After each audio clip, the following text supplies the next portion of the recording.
Mount Smart Stadium is electric, and we are just starting to build.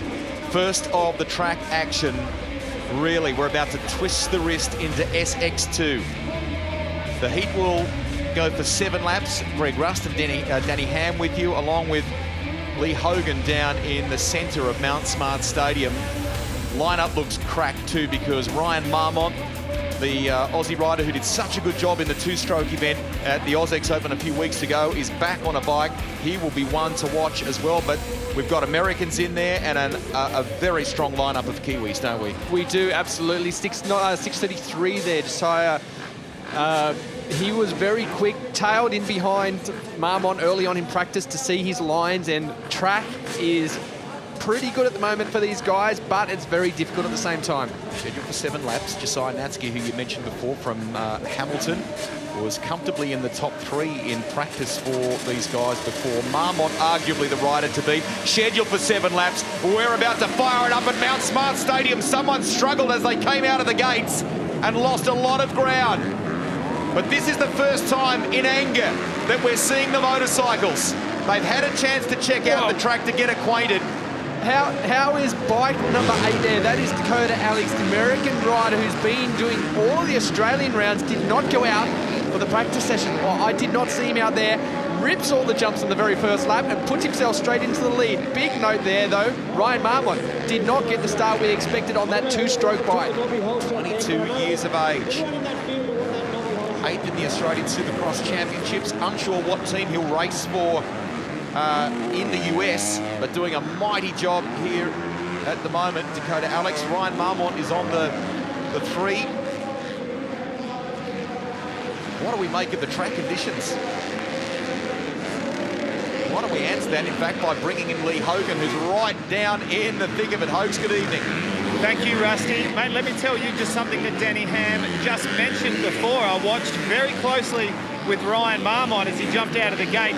Massive amount of wheel spin now. It looks nice and tacky behind the gate, but it's still really quite slick, as we've had a rider go down exceptionally hard right behind me. He's trying to dust himself off, if there was any dust here, which of course there isn't. Well, there's Ryan Marmont, who is doing the chasing at the moment, straight behind Josiah Natzke.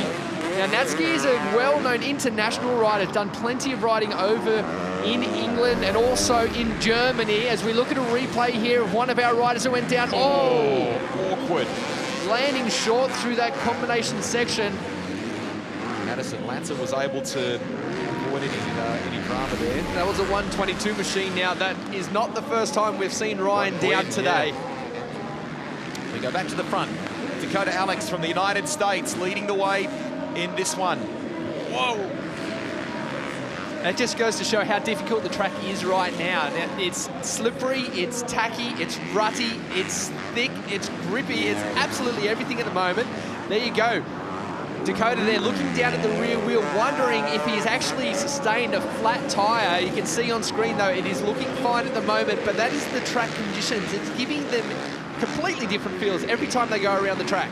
Ryan Marmont pulling the tear off mid-air. So muddy conditions still a factor there for Marmont, the Aussie, but it's the American who leads the way. Josiah doing an exceptional job there in second place, yeah, and he's not dropping too far back either. He's still got Dakota in his sights, and with the track the way it is at the moment, anything can happen. Big combo there. Now, I can promise you that little section right there, I absolutely hate the tabletop on-off. And to do it on these little bikes would be so hard to do. We saw the bigger bikes getting across them a little bit better, but they've got the power to get across. These guys, it's all about the technique. Alex potentially about to put a rider a lap down. He looks really smooth here at the moment, doesn't he? Dakota Alex leading the way, should get the last lap board, I think. So probably one more lap on top of that. Now, second and third, I can just see it there in the background. That is starting to tighten up, and I believe that's where our race will be as they go through the competition section there on the left. That is Josiah and Ryan Marmont. Marmont starting to find his feet on that two-stroke. It was a joy to watch at the Australian Open in Sydney, and you're right, he's closing in on Josiah for second position. Dakota Alex safely out in front at the moment. Marmont with the eyes on, closing in, does a nice job through that part Josiah will be calling him on all of that international experience that you mentioned before. Just 19 years of age, contested the British Championship. Checkered flag waved, all done. Dakota Alex takes it out. Awesome stuff. Looked like Josiah Natzke got there in the end, but lots of pressure from Ryan Marmont the whole way. Great ride there by these three guys to get out there and do what they've done, especially Dakota Alex, straight out there with the zero practice. He looked like he'd been riding all day long. Looks fresh Despite the conditions. We're about to take you trackside and here. Let's go there now. In fact, I can see Lee Hogan standing by. All right, Auckland, will you please put your hands together for the winner of SX2 Heat number 1 from the United States of America, Dakota Alex. Well done, Dakota. Now, we got the first qualifying heat out of the way. This is potentially the wettest we're going to see it tonight, but you looked fantastic out there. How's the track? Yeah, thanks a lot. The track's pretty amazing. I definitely want to give a big shout out to the track workers. I mean, what they've done with the track, with how much run we've had, is pretty amazing. So definitely give it to those guys, and yeah, it should be a good main event. And how about the atmosphere here in Auckland? How about these fans? Yeah, it's amazing. It's my first time in New Zealand, and to be honest, I don't want to leave. It's an amazing country, and the people are really nice. Taking the W in the first qualifying heat, and what a sportsman. Will you please put your hands together for Dakota Alex? Amazing job. And it was all about the track and who was perhaps the bravest in that one, the SX2 heat. We've got some SX1 competition about to come your way, and then a little bit later, the KTM Mini Challenge feature. The youngsters, as we take a look at some of the highlights from that one. Josiah absolutely blasting around the outside on the Honda bike there. Mama, we didn't see get out to the best start, but he started to find his feet later on, and the big problem there once again for that Ryan 122 rider. Bad day at the office for him.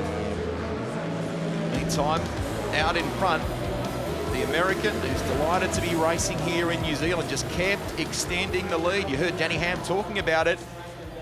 Didn't really take part in the practice, but has come out absolutely firing here in the SX2 class. We thought the strength in numbers certainly favoured the Kiwis, but it's the American who opens the account at Mount Smart Stadium with a win from the Kiwi in Josiah Natzke, and then the Australian Ryan Marmont hard on his heels, home in third position.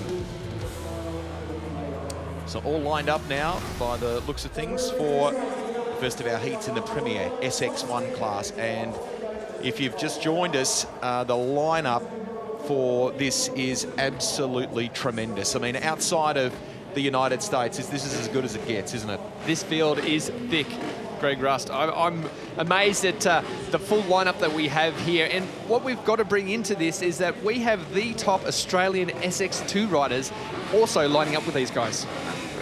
Absolutely. So some names that if you have followed that, particularly the AusX Open in recent times, the likes of Hayden Melross, Jackson Richardson, who was very strong in the practice a little bit earlier. And there's the guy who's gone 3 straight.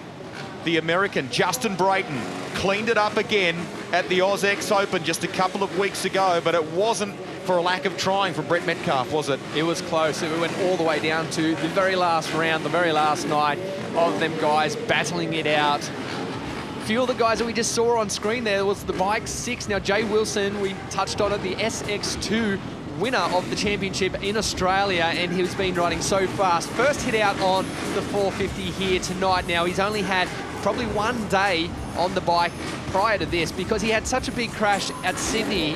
He had to ride through the pain just to win the championship. He hasn't had the time on the bike, but he does feel comfortable, and he has set some fast times. It is so damp in the sections of track that we're not using. But something both you and Lee picked up on before, the key parts are starting to dry nicely. This could be a really good track as the night goes on. Here's the lineup for you. SX1, Heat 1. Dean Wilson, he's the man to beat at the moment as far as the Oceania Championship is concerned. Justin Brayton off the back of 3 straight Australian Supercross titles now in this class. Brett Metcalf did everything he could to try and stop him.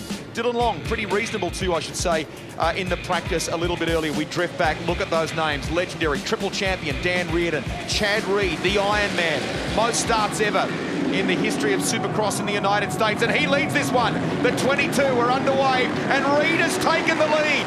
Great start by Chad Reed here at Mount Smart Stadium. Wow, what a start that was. Two guys completely off track going into that first turn. We know how good the starts have been for Chad Reed. There is Lawson Bopping on screen. Plenty of hitting going down that whole start straight. That there, well, on the replay there, that was Dan Reardon that went completely over the top of the first turn. One of the riders, as we said, went completely off track. I think that might have been Hansen. But Chad Reed, yeah, there it is right there. Josh Hansen completely missed the turn. Now, it's just so slippery. This is the first time the guys have gone into that turn as fast as they have. There is Reardon. He's got a lot of work ahead of him. Metcalf gets rid of the tear-off. He didn't look that great in the practice session earlier, but he has the eyes on here at the moment. And like Reed, when you look through his CV, he's got some great achievements to his name from racing abroad. Did his absolute best to try and stop his Penrite Honda teammate in Brayton winning the title. They're great friends, those two. But when it came to it a couple of weeks ago in Sydney, it was game on between the pair of them. 57, Jackson Richardson, continuing to show great form here in the step up from the SX2 to the Premier SX1 class. That is a mighty performance. Oh, stellar performance. And I'm just watching the way that these guys are now doing these combination sections. Oh, Lawson Bopping up the inside. Oh, Richardson. Richardson has gone down in that battle with Lawson Bopping. Christian Craig doing a nice job aboard the 38 as well. But it's Reed who's leading the way, and he's absolutely been able to pull a couple of bike links here. Your thoughts on this? Well, there was just no room for Richardson. Actually, you know what? It was Richardson made a mistake through the combination section. Prior to that, he lost all his speed. He was unable to do the jump, and Lawson Bopping had the momentum going into the turn. Unfortunate accident, especially in these conditions. Once you go up the inside, it's very hard to stop. Now, what I want to bring to attention is, yes, Chad Reed's out in the lead. We expect to see him here. He's great at his starts. The guy in second place is not dropping off at all. That there is Brett Metcalf. He sits there in second place. Lee? Yeah, funny you mentioned that, Danny Ham. Brett Metcalf, the rider I was just about to mention, his corners are looking sensational now. Just made a little bit of a mistake as I spoke, and he's dropped off the back of Chad just a tad. But where these ruts are starting to form, boys, the bikes are chattering around. Chad Reed's is kicking about a little bit. It's looking very firm. Metcalf's is soaking it up. I don't think it'll be too long, and we'll see Metcalf back onto the rear end of the Suzuki rider. Looks like a good battle there too between Christian Craig and Lawson Bopping, really starting to heat up that one. And I think Craig he has taken third position. So nice work aboard the Honda. Reed still with a little bit of margin up his sleeve from Metcalf. It seems to eke out and then come back depending upon different parts of the track, doesn't it? And that's going to be the big note of the whole night. It's getting around this track without making too many mistakes. It's going to be very difficult as the track deteriorates. There's plenty of ruts between the jumps in the corners. We just saw there the back end of Brett Metcalf just stepping out only a fraction, while Craig, the back end, stepping out a lot as he went off that up ramp. And that's going to be a big thing. No mistakes. And with these conditions, it is so easy to make those mistakes. Back at the front, Reed crosses the start-finish line.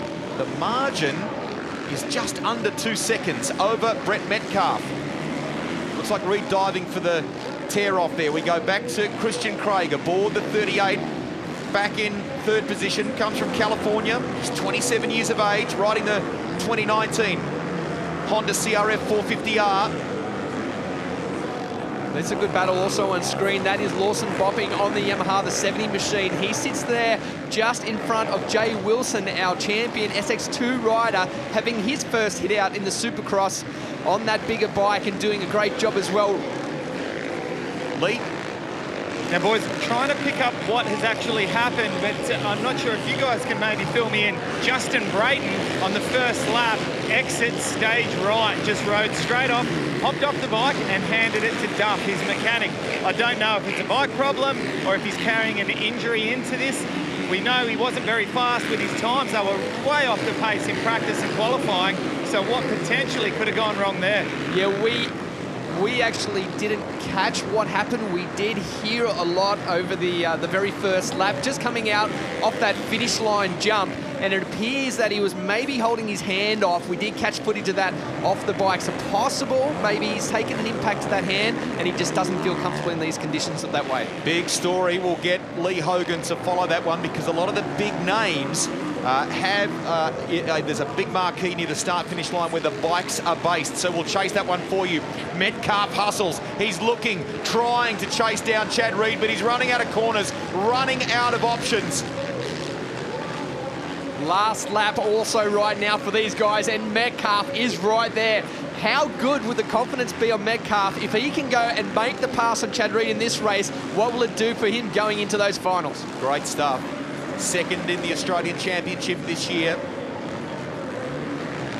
I tell you, Reedy is hustling right now. He knows that the pressure's there. He knows he cannot afford a mistake going through these, absolutely flying into those whoops, and with only a couple of turns to go.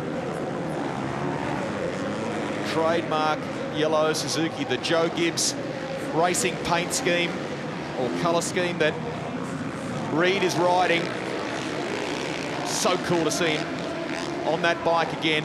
The 22, the famed 22, opens it beautifully here in Auckland and takes it out. Heat number 1 for SX1.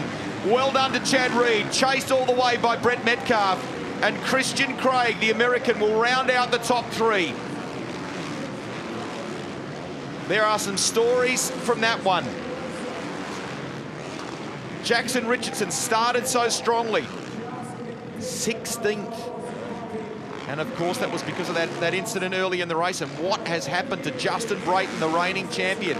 Flip side of that, Reed, well, he's got the crowd on their feet. The Aussie has taken out heat number 1 here at Mount Smart Stadium. Lee? All right, well, that is how you start a night here in Auckland. Will you please put your hands together for Australia's Chad Reed? Chad, not the best in Sydney, but you've bounced back. You're looking exceptionally good out there. We made some bike changes, or are you just feeling nice and comfy? Unfortunately not, and it is what it is. You just got to go out here tonight and make it be. So I honestly think as the night goes on, we'll start to be able to move to the insides a little bit more. Right now, it's really, really one line. And man, it's really, really, really scary when you come up on some lap riders. So at the end of the day, you're here to put on a show. But winning races also makes it fun. Now, how treacherous is that first turn coming out of the gate? All of you guys funneling into what is a very slippery first turn that hasn't really had too many bikes over it yet. No, absolutely. And, you know, like, there's nothing like the first time going into a first turn that's like ice. And I overcompensated a little bit, braked too hard, but then, you know, basically controlled the turn. So, yeah, I mean, this Suzuki rips off the start, so I need to do that. I mean, I think that's where I fell short in Sydney, is just I didn't get the starts in the main event, so try to do that tonight and win some races. Well, starting off the night in fine form, will you please put your hands together one more time for Chad Reed?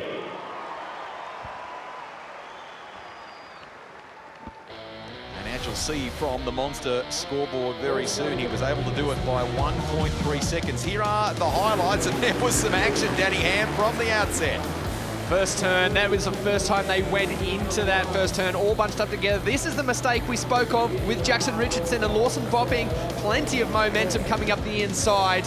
Chad Reed, a quick look over the shoulder. There was plenty of pressure from Brett Metcalf. It was Reardon on that first corner on the 122. He did a nice job to get back to position number 10. The battle between Reed and Metcalf seesawed a little bit. It got out to nearly 2 seconds at one point. In the end, just over a second separated the Suzuki and the Honda rider, with the American Christian Craig rounding out the top 3. We're in for some very good racing in this class. If you've just joined the coverage, remember that there are 3 back-to-back finals with 5-minute gaps between them for the SX1 class. So this is how Heat 1 wrapped up. Reed taking it out from Metcalf and Christian Craig. Nice job, Dean Wilson, who leads the Oceania Championship 4th in that one. Yeah, Dean is someone we didn't really speak of, but I watched the times. He actually set the fastest time of that race, so plenty of speed there, and he's going to be a contender when it comes to the pointy end of the night. And what has happened to Justin Brayton, the reigning triple Australian champion, off the radar altogether. So we'll follow that story for you. We expected him to be a big, big factor.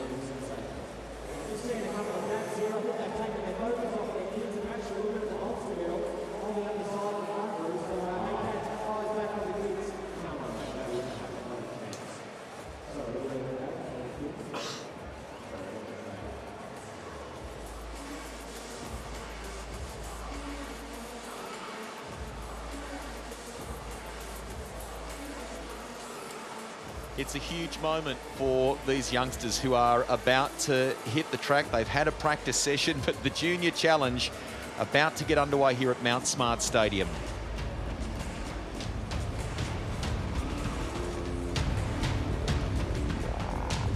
So here's the lineup for the KTM Mini Challenge. KTM New Zealand have done a wonderful job here to give these youngsters who are 7 or 8 years of age the chance to race, to compete in front of the fans here at Mount Smart Stadium. These are some of the names we may see, Danny Ham, in the future of Supercross or motocross. Absolutely. These guys get that big opportunity to get out there. Austin Taylor, Grayson Fletcher is out there also.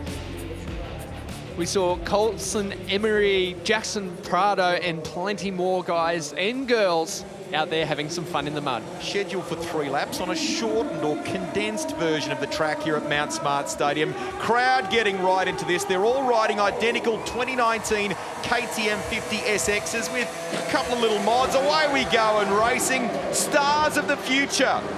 Awesome stuff, and a few different lines being tried here. They've been watching some of the earlier practice this evening, haven't they? Well, were those lines optional or forced? These kids have really got the elements against them here on these small bikes, these small wheels. The mud amplified. It's so difficult for these bikes to get around, but as we can see right now, they're absolutely blasting. Lots of roofs coming off the back wheel of these bikes as they go into probably one of the trickiest parts of the track. Ooh, Jacob Beattie leading the way, riding the Cure Kids New Zealand KTM. He's an ambassador for them. They've been here supporting this program. He's 8 years of age, hails from Hamilton, which isn't really all that far down the road in the Waikato region, being chased by the 7 machine. Lachlan Finlay, also from the Waikato region. He's from Cambridge. And these guys come pretty well credentialed. They've got to tick a number of boxes for KTM before they get this opportunity. So they need to do things like provide a school report, show that they've been good with their attendance and they've achieved some good grades. They've got to have at least 12 months of riding experience and a valid MNZ license. But it's a great thing for them, the fact that they get to do this in front of legends like Chad Reed and Ben Townley and many others. And Ben was with them earlier today offering a bit of mentoring, which is cool. It's a great program by KTM to be able to do this. And you're right, Ben was down there with these kids and the smiles under those helmets were enormous. They absolutely love getting out there and riding their bike anytime they can. And to do it in front of a crowd of this size, in front of those riders that you just mentioned, you know, this is something they will never forget. Should point out too, it's boys and girls. Ella Mackey, just 8 years of age, also from Hamilton taking part. She was first in the Cambridge Motocross Championship in 2017. That's her right there. In the class. Absolutely ripping around this track. And I'll tell you, these kids really doing a great job. We saw the amount of difficulty that our big pro riders were having getting around these turns, and these kids are just loving every single second of it. Looks like a battle on for second here. I think that's Travis Taylor on the 9, closing in the fight for second place. Bike 4 in position 4, Jackson Pardo from Gisborne. Awesome stuff, this. They've got a group from KTM New Zealand and a couple of their colleagues, in fact, from KTM Australia who've come across. We had a very similar thing at the AusX Open in Sydney. And they, in some ways, Danny, they kind of stole the show. This is what it's all about, isn't it? It is, and as we said, these kids will remember this forever and ever, be out there doing it. And, you know, it's a great opportunity just for them to get out there and really show what they can do on these little bikes. Oh, number 7 there having Auckland. all sorts of troubles. He was so close to the front. Oh, he'd done such a good job, had a little bit of trouble through the transition, had moved into second place. Lachlan Finlay. Did you see them tyres? It was basically like riding on slick tyres with that amount of mud. He did so well just to keep going. The back end stepping out, the front end stepping out, and down he goes. I love the fact that he's not prepared to give up. Look at that, straight away. Let's get this bike up and let's keep going here at Mount Smart Stadium. So Jacob Beattie, there he is aboard bike 10. 2018 Woodville Grand Prix 50cc winner, king of the country. 50cc, came second place there in 2018 in that class, doing a great job at the moment. And it's nice that Cure Kids New Zealand have been here. He's an ambassador, as I said before, but they've been here at the track with him.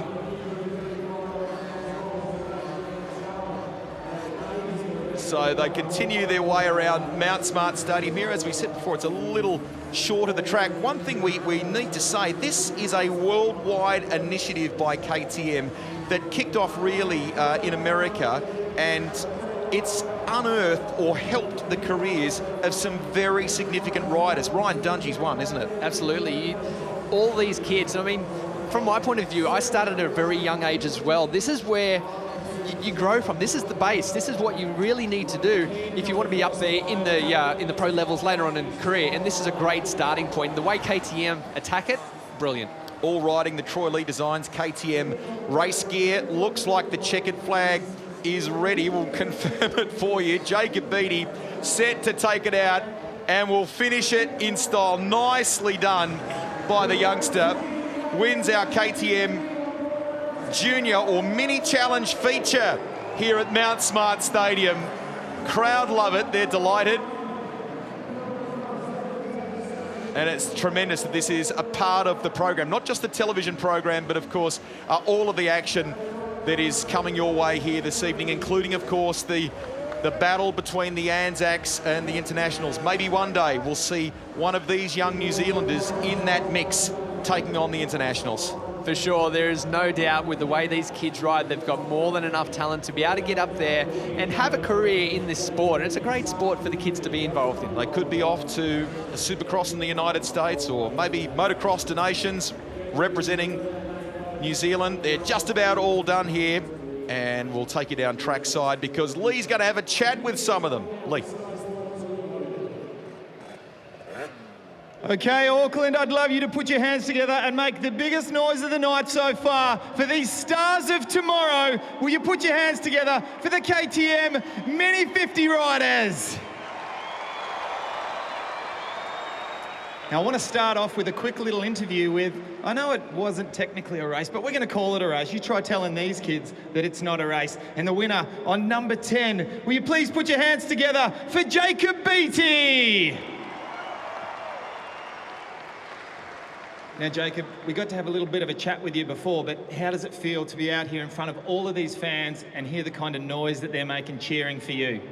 Scary, plus fun, and yeah.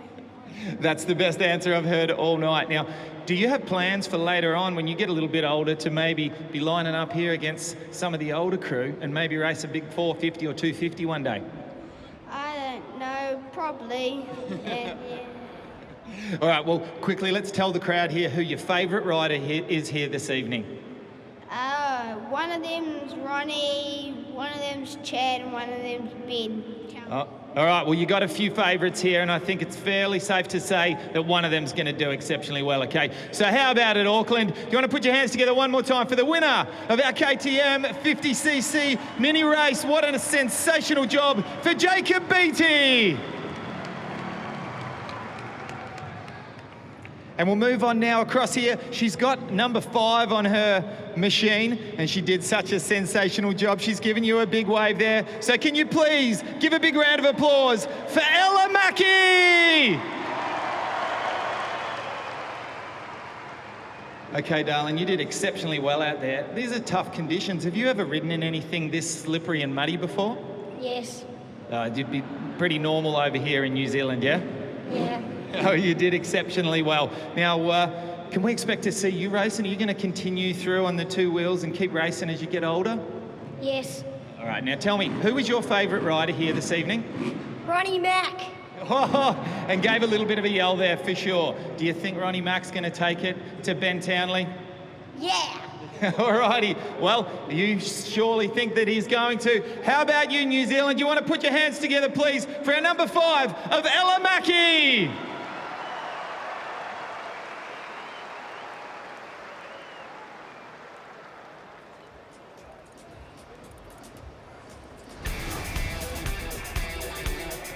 So some highlights for you of the KTM Mini Challenge. I love the fact that Ella Mackey had a fan club here. And Jacob Beattie, that is a name that New Zealand, well, we want you to keep an eye out for that, for Jacob in the years ahead. And the name Beattie in Grand Prix circles in Australia, Daryl Beattie went on to do some great things abroad. What a great addition.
It starts as a bit of fun. It becomes an obsession. It's early mornings, late nights. Miles on the road. It's having no money. Heartbreak and disappointment.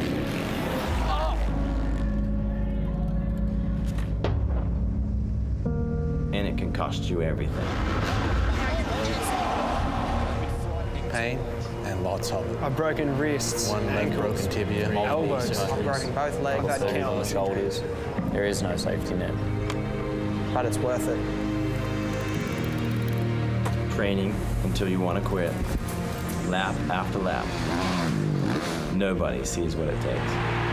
To make it big, you have to dream big. I've always dreamed big.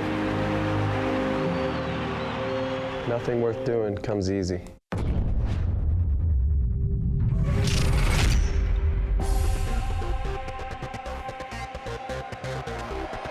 Mount Smart Stadium is jacked and ready for the very first time. It's the Monster Energy SX Open live in Auckland, New Zealand. It is 2 hours of non-stop action in the city of South where the show never stops. 20,000 here at Mount Smart Stadium. Stephen McIver, Greg Russ, Lee Hogan.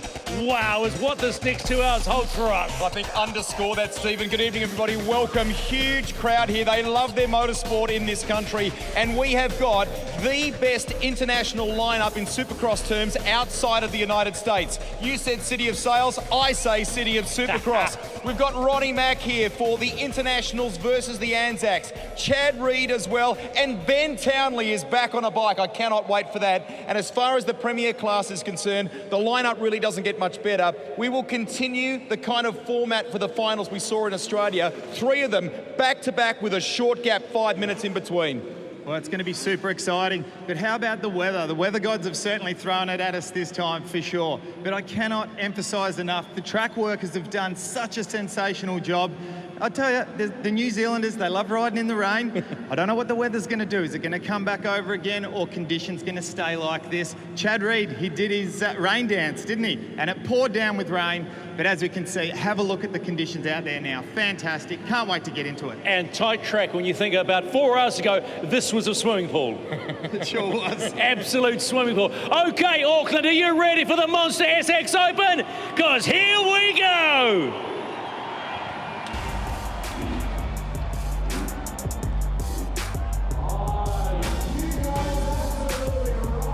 The crowds have shown up today. The weather did not play a favour early on today, but it is beautiful and clear right now. The massive crowd has turned up to watch some insane Supercross action here tonight. And we are going to kick things off with the International Challenge. Now, this is a very special race. We have a few of our Anzac riders, Dan Reardon, Chad Reed, and Ben Townley, going head-to-head against Justin Brayton, Dean Wilson, and of course, Ronnie Mack. And now this is a different race. This is a relay setup. So the guys are going to go out one against the other to start this one off. It will be a few of our guys going straight out and doing 2 laps. Daniel Reardon will start the charge for the Anzacs, and we will see Dean Wilson, I think, on the Internationals. No, there is Dean Wilson, so it should be Justin Brayton going out in the first race. There is Brayton getting ready to go under this. We are just seconds away from the start, and the gates go down. We're underway with this one. And Brayton has got himself into the lead straight up, and Dan Reardon up the inside. They will do 2 laps around this course. When they go across the line for the second time, the next rider will be out of the track. Brayton wasting no time. He moves himself back into lead, and this one will go back and forth. These guys have raced against each other in the Australian Championship all year long, so they know exactly what they are doing. Now, Brayton earlier on today in the qualifying or practice time didn't quite have the speed. We saw Dan Reardon in one of the earlier races having incidents off the first turn. Actually, Brayton also having problems in that first race. They blast through the whoops for the first time, and it is so close between these 2 guys. Any kind of mistake and the other will pass them.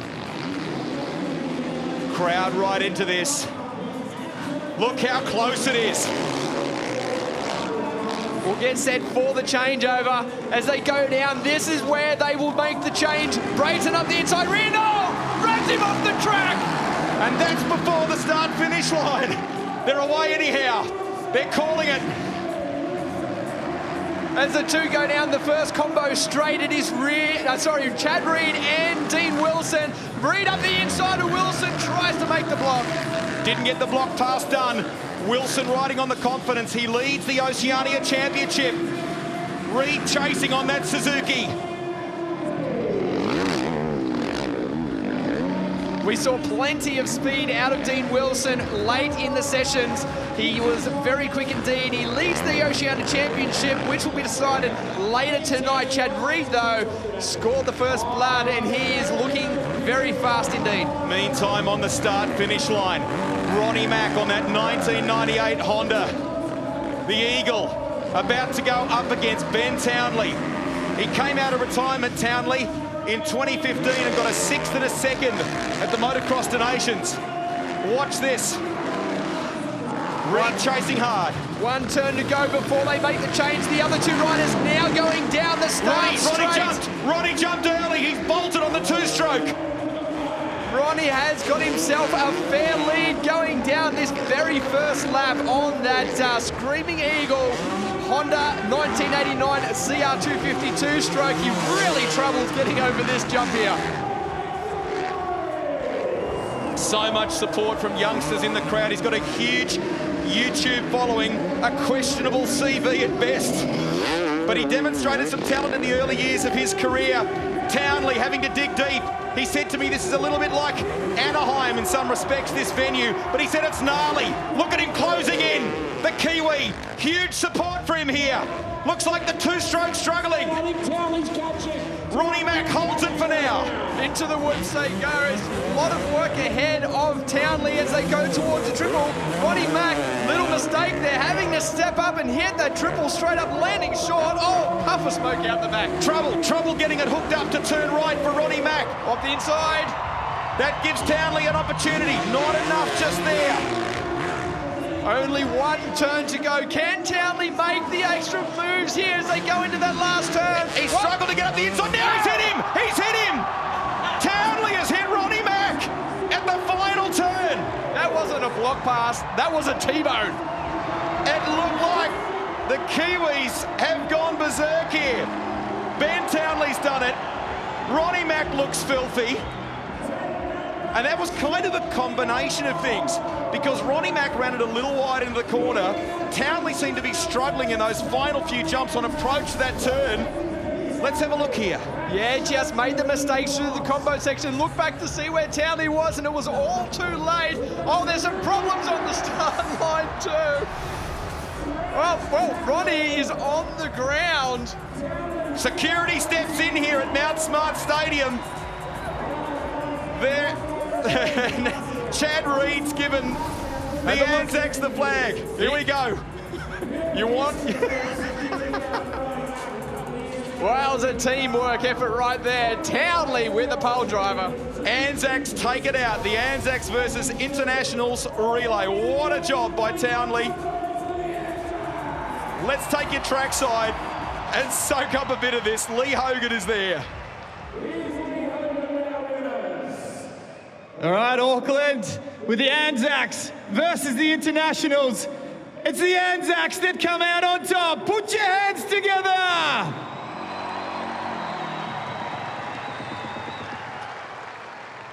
What a sensational job. I'm standing here with the man. He dropped down a very, very fast lap there. Did a good job there for the Australians and the New Zealanders. Put your hands together for Chad Reed.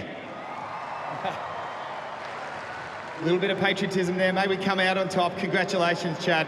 No, it was awesome. You know, all the years of racing with BT, you know, all the way back to 2001 when we went to Europe as kids. And, you know, when you always fell short on one international being a little better than the other, you always wanted to claim BT. So I'm glad he could show it up. The old circus clown, send him back to the USA, I say. All right, New Zealand, will you put your hands together? He's one of your own. He did a sensational job and he took down Ronnie Mack with a nice little rugby tackle there. Will you please put your hands together for Ben Townley? BT, you're certainly a hometown hero here to all of these fans. It must feel good to hear that loud roar once again in your hometown.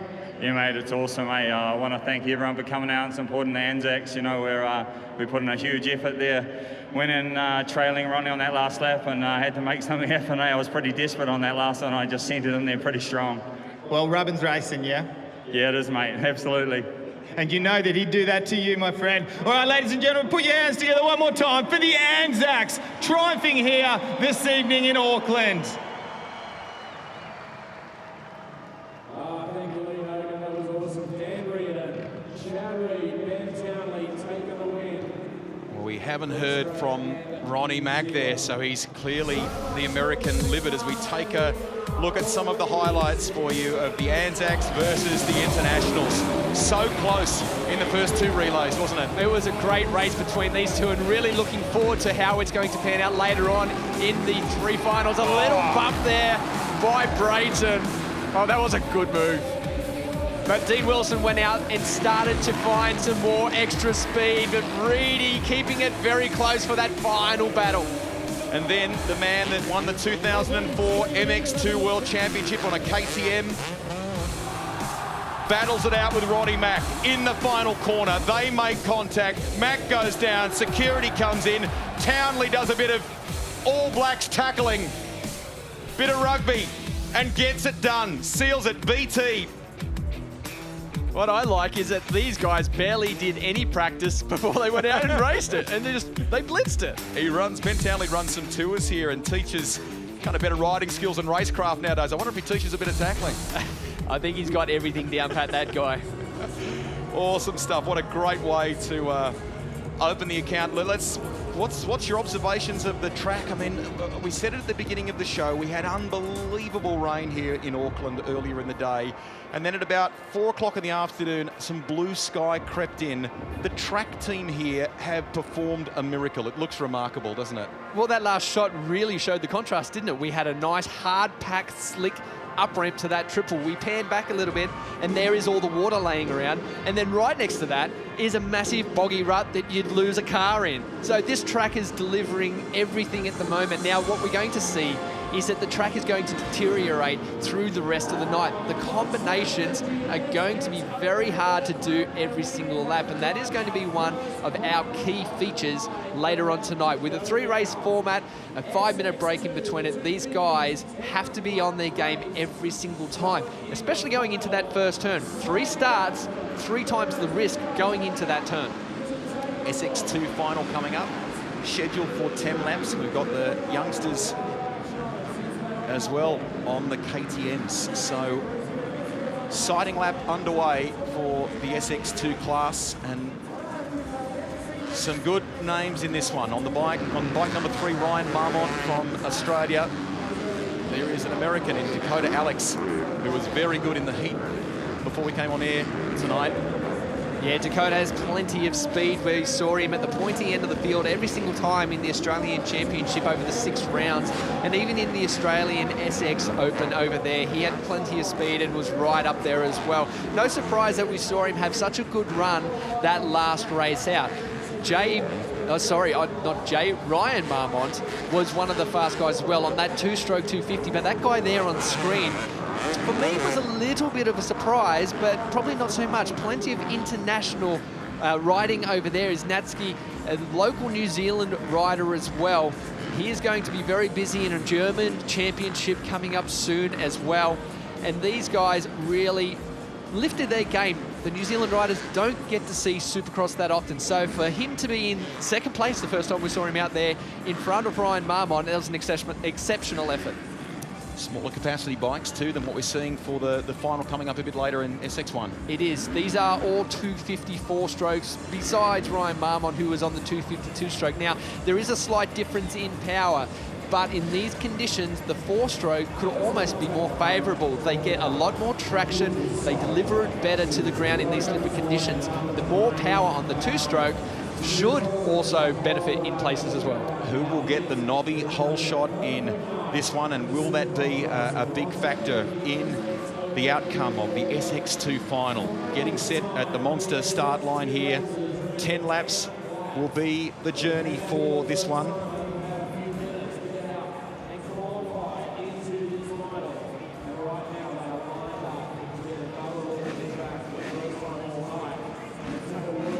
It's a big welcome to viewers in Australia on Fox Motorsport. It's been a huge day there in Newcastle with the first of two final races in the Supercars Championship. We are live here on Sky Sport in New Zealand from Mount Smart Stadium, and we welcome viewers throughout Asia as well to our live coverage of the Monster Energy SX Open Auckland. We have, just for those who are with us now, just seen the Anzacs versus the Internationals, and it went to the wire. Ben Townley, the Kiwi, who was teamed with Chad Reed as well, they got it done. They beat Ronnie Mack and the team of Internationals for some Anzac pride. Great way to start the evening here. A packed crowd at Mount Smart Stadium. Greg Rust and Danny Ham with you. 20,000 fans. This is the SX2 final for the 254 strokes and a 252 stroke being ridden by Ryan Marmont, scheduled for 10 laps. We also have 3 back-to-back finals coming up in the Premier class in our coverage. A bumper 2 hours of entertainment as we take a look at the lineup. Can they catch Dakota Alex, who did a great job, Danny, in the heat? Very fast. Jose Natsky also very quick indeed. Ryan Marmont, Ethan Martins, Max Purvis did an exceptional job in Australia in the MXD class. Kyle Hartley, Logan Blackburn, Brad Boombridge, who is an enduro rider who won the national championship over here. Great to see him out there as well, having a go. Madison Ladler, Liam Hutton, and Ryan Gwynn, who has had more than his fair shares of soil sampling so far tonight. Yes, he has. We'll bring you some updates from the middle of Mount Smart Stadium too. Lee Hogan, former racer and trainer these days, does a great job with the juniors and has been a commentator of this game for some time. He's in the middle, in the thick of the action. Our focus is on the Monster Energy start gates. Let's see who gets the knobby hole shot here. Underway in SX2. Pyrotechnics coming up later tonight as well. It's all part of a big show here. Wow. And it looks like Ryan Marmont's got it. He's got the lead. Nice job. The two-stroke power blasting off the start. That's where it comes in its own. The extra power, the extra punch of those two strokes really benefiting him out of the gates. But it's Alex at the moment. Dakota Alex on the number 8 machine up the inside. He's got a good combination through here, but he's had to pull it up early. Will not be able to do this section through here the way he has been previous to this one. Marmont is 33 years of age from Wollongong, retired officially from professional racing in 2014, but if you follow Supercross, you'll know that he was the two-stroke cup winner in Sydney, which Danny Ham, my co-caller, was taking part in, and it's a bit of impetus. He's got back on the bike and decided to contest the action here in New Zealand as well. It's hard work, but you know what? It's fun every time we get on a bike. And to be able to do Supercross and ride at this level of track, it's, you know, it's something that we all, especially at our point, we regret or miss, I could say, and you just want to be out there. So, you know, I'm sure he got the bug again at Sydney, and I'll tell you what, right now he's starting to find some form. He is looking good on that bike at the moment. Terrific to have, in addition to the brilliant lineup of internationals that are in the SX1 class here, and names like Ronnie Mack. Great to have Dakota Alex here, 22 years of age, 8th in the Australian Supercross Championships this year. He was a real feature of the Australian scene. Unsure what team he'll be with as far as the action in the United States is concerned coming up. Yeah, the team he was riding for looks like they've gone away from that SX2 program. He's putting plenty of pressure on Marmont right there. He's quick through this section. If he can get a good run, it's a different combination. There's a good chance right now at the end he could come out in front. Gets the rhythm, gets it nice, and manages to wrestle the lead from Marmont. We have a new race leader. 6,000 tonnes of earth moved into Mount Smart Stadium, which is about a 20-minute drive south of the heart of the Auckland CBD, that beautiful harbour that you know, the city of sails. And Mount Smart, of course, the home of the New Zealand Warriors NRL team, Auckland Warriors, I should say, NRL team.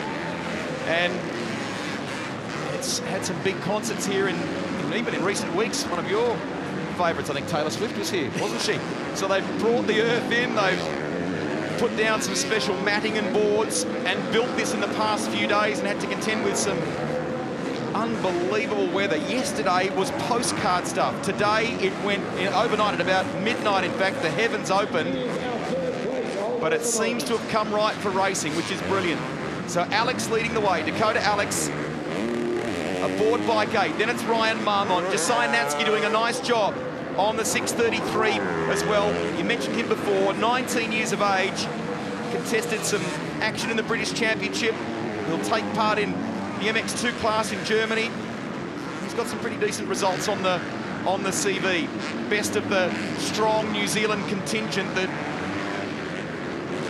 have numbers on their side in this class, don't they? So some of the people viewing only have just joined us might realise that the finish line jump there, they're not doing it in this class. Now, this is just a bit of a safety for this class. It is treacherous out there. We saw so much rain leading into this one, and it's made it very difficult to get the drive out of the corners just to be able to get over it.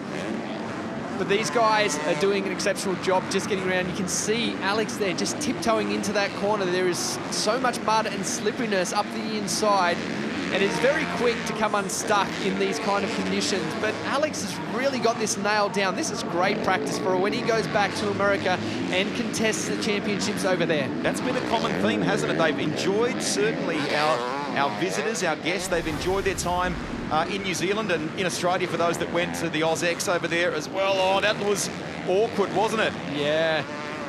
Just out of shape there. That was Max Purvis. Yeah. That is unfortunate because he is showing so much speed as well. There is Marmont going across the whoops again. That two-stroke. I mean, listen to it. It's so great to hear two-strokes back out there. People love it. They loved the two-stroke cup in Sydney, didn't they? It's a great addition to the program there. Back to your race leader, Dakota Alex. And he has advantage. He has margin now over Ryan Marmont. In fact, it's the length of that straight, that little straight they run on past the Monster Energy start gates. Let's get an update from Lee here. Now, just a little bit of an update there as far as the 252 stroke versus the 4-stroke. Totally different power type out there, and what you would expect from Ryan Marmont with that extra horsepower, it's actually lighting up. You'd be surprised just how slippery it is down here at ground level. So when Ryan Marmont's trying to put all that horsepower down to the ground, that very narrow power band of the 2-stroke is just lighting up, and he's not getting the drive that we're seeing from the 4-stroke. So, yeah, very interesting to see the two different types of motorcycles out there. Hey, Lee, just before we let you go, a question to both of you. From what you're observing, we've got a different track on our hands to what we had this afternoon. Is it more physical in this state or less now? It is way more physical now. If you've got a complete mud event, it's nowhere near as physical, unless you crash and you have to try to pick your bike up or it's stuck in the mud. But how it is at the moment, you really need to use all kinds of energy to be able to make it around it. I dare say we're going to see some high heart rates out there. There'll be a lot of lactic acid going through the veins at the moment, boys. Yeah, I 100% agree with Lee. It is very physical out there. Now, the suspension on these bikes, as you can see, there's plenty of it, but the setting you put in these bikes for Supercross is very hard. You can see that they barely move on some of these jumps. Now, we see the track deteriorating and we're getting these choppy little bumps. That suspension does not work on those bumps at all. So you are getting beat up, beat around all the time when you're just trying to get around the track. There is Marmont still circulating around in second place, but looking very comfortable indeed. And he's right, the way the 2-stroke puts the power down, there is more power, but it lights up so quickly, and that's where the 4-stroke advantage comes in. Low flag on display as we see the 633 of Josiah Natsky come past. So, back, take you back trackside. I think we've got an update from Lee Hogan now.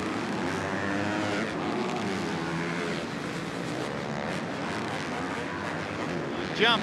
These guys, they're not taking this line here. They're electing to go up this way. It's nice and grippy. However, you can see from behind me here, the track's really starting to deteriorate a little bit, and that right there is a daunting sight. So those 450 guys manning up and getting all the way up and over, it's a very tricky little section right here. It's the point of difference, isn't it, between this class and what we'll see in the SX1 finals coming up? Absolutely, there's just that extra power to get over, and it's the mud that collects up onto the ramp itself that makes it so difficult.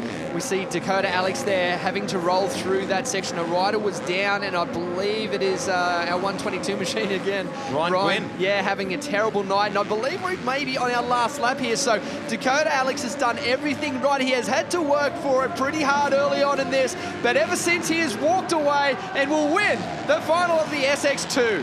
Checkered flag for Dakota Alex. The American gets the job done from Ryan Marmont, and I think we'll get that confirmation for you. Josiah Natsky, we think, home in third position. Tremendous start here. We've got some great things to come your way in our live coverage of the Monster Energy SX Open Auckland. The organisers are delighted to be here and bring this event, and what an opening we've had as we go back trackside and lead. All right, guys, will you please put your hands together for the winner of the SX2 final here this evening. Let's give a big round of applause for Dakota Alex. Congratulations, Dakota. Now, you had to work a little bit harder for that one. We didn't get the whole shot like we did in the qualifying heat. The man next to you on the 252 stroke, Ryan Marmont, rocketed out of that gate, but had to work through, make a pass as you made your way into the race. Yeah, for sure. I kind of went a little too far inside and got pinched out. Ryan got a really great start. Actually almost fell the first rhythm section, then kind of just chilled out a little bit and tried to put in a couple good laps and get by him. But yeah, he was riding good and didn't make it easy on me. And how about the fans here tonight? Could you hear them out there? Oh yeah, the last lap I could definitely hear him, and it's a good crowd. You guys are toughing it out in the rain and everything, so thanks a lot. All right, ladies and gentlemen, will you please put your hands together one more time for the winner this evening in the SX2 final, Dakota Alex. And while we're here, we might just grab a quick little chat with Ryan Marmont. Out of retirement, he's just come out a couple of weeks ago in Sydney, and he's managed to do exceptionally well in what was just an exhibition race. But he come out here and decided to line up in the SX2 class, and right there in the mix, exceptionally good, a whole shot and second place. You must be stoked. Yeah, thanks, Hogs. I only decided to come here on Monday, so thanks a lot to Adam and Sando for letting me come out here and enjoy racing once again. I've been coming to New Zealand since I was 15 years old, so once again, be proud New Zealand. You guys are awesome, and hope you enjoy a wonderful night. Now, I know you did exceptionally well on the 252 stroke, but let's be honest, not ideal conditions with how hard pack and skatey it is underneath with water on top. It's a very short little narrow power band on that thing. You know what, I was fortunate enough to grow up in a two-stroke era, so it's an amazing bike around a track like this, but when it's these conditions, man, is it hard to ride. So yeah, hats off to Dakota and the rest of the guys for getting out there and having a good race, and thanks to KTM for letting me have this opportunity. I've got my brother helping me, my Kiwi wife's out here, and thanks a lot to those guys. Without them, I couldn't be here.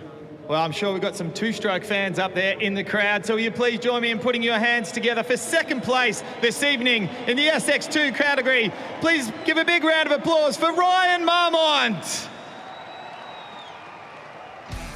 Really cool that he is racing once again and loving it. Nice to have him back in New Zealand as well. Look at that shot.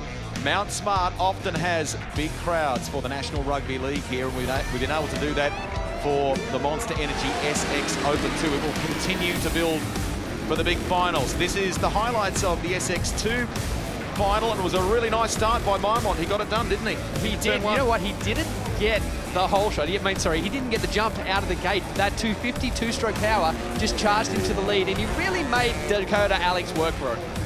Alex gradually, as others struggled to get a rhythm going, Alex gradually wore him down, grabbed the win.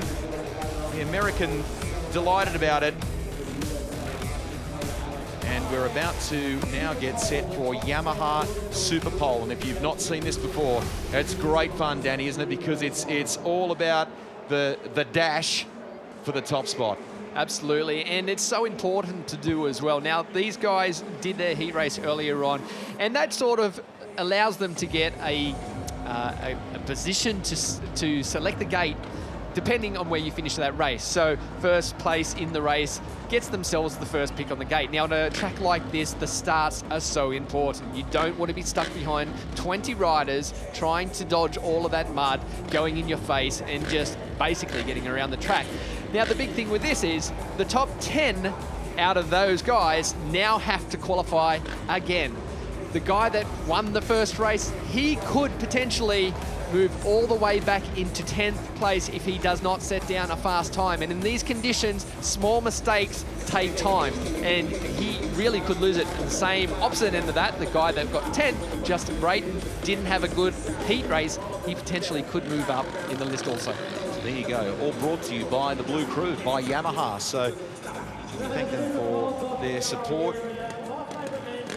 Weather forecast suggested we may get some conditions that were less than favourable as it went on, but it looks great at the moment as the 122 lines up. Dan Reardon sets off and will lay down the benchmark. And if memory serves, at the Australian Open just a couple of weeks ago, this guy came out of the blocks and was brilliant in Superpole, wasn't he? So fast. Dan Reardon really knows how to throw down a time, and Dan's probably the guy that will make up the most advantage here when it comes to that start pick. Oh, very wild going across those. See him tip into that turn. He is really flying at the moment. This will set the benchmark for everyone. There is the lap time at the bottom, and he will set a very quick one in this. His lap has been good, 0 mistakes so far, and it's going to put all the pressure on the rest of the guys. Three-time Australian Supercross champion, 33 years of age, from the Gold Coast in Queensland, riding fittingly a Yamaha. It's been a really good lap. He's laid it on the line. Reardon hits one of the bales on the way and doesn't quite. It really affected his run to the finish line.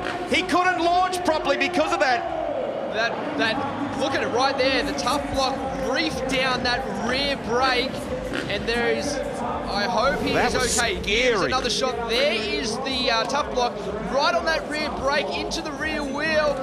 Wow, he was on a bull ride right there. Again, just ran it so wide, trying to get as much speed as he could. And I think he is very lucky to get out of that without any injuries. We hope he is okay, but he has set down a very fast time. Now the 45 sets off. Hayden Melross. We've got a couple of riders in this class that have stepped up from the SX2 category. If you saw the Sydney event a few weeks ago, you'll recognise a couple of them. Melross off to a nice start here on the Husqvarna.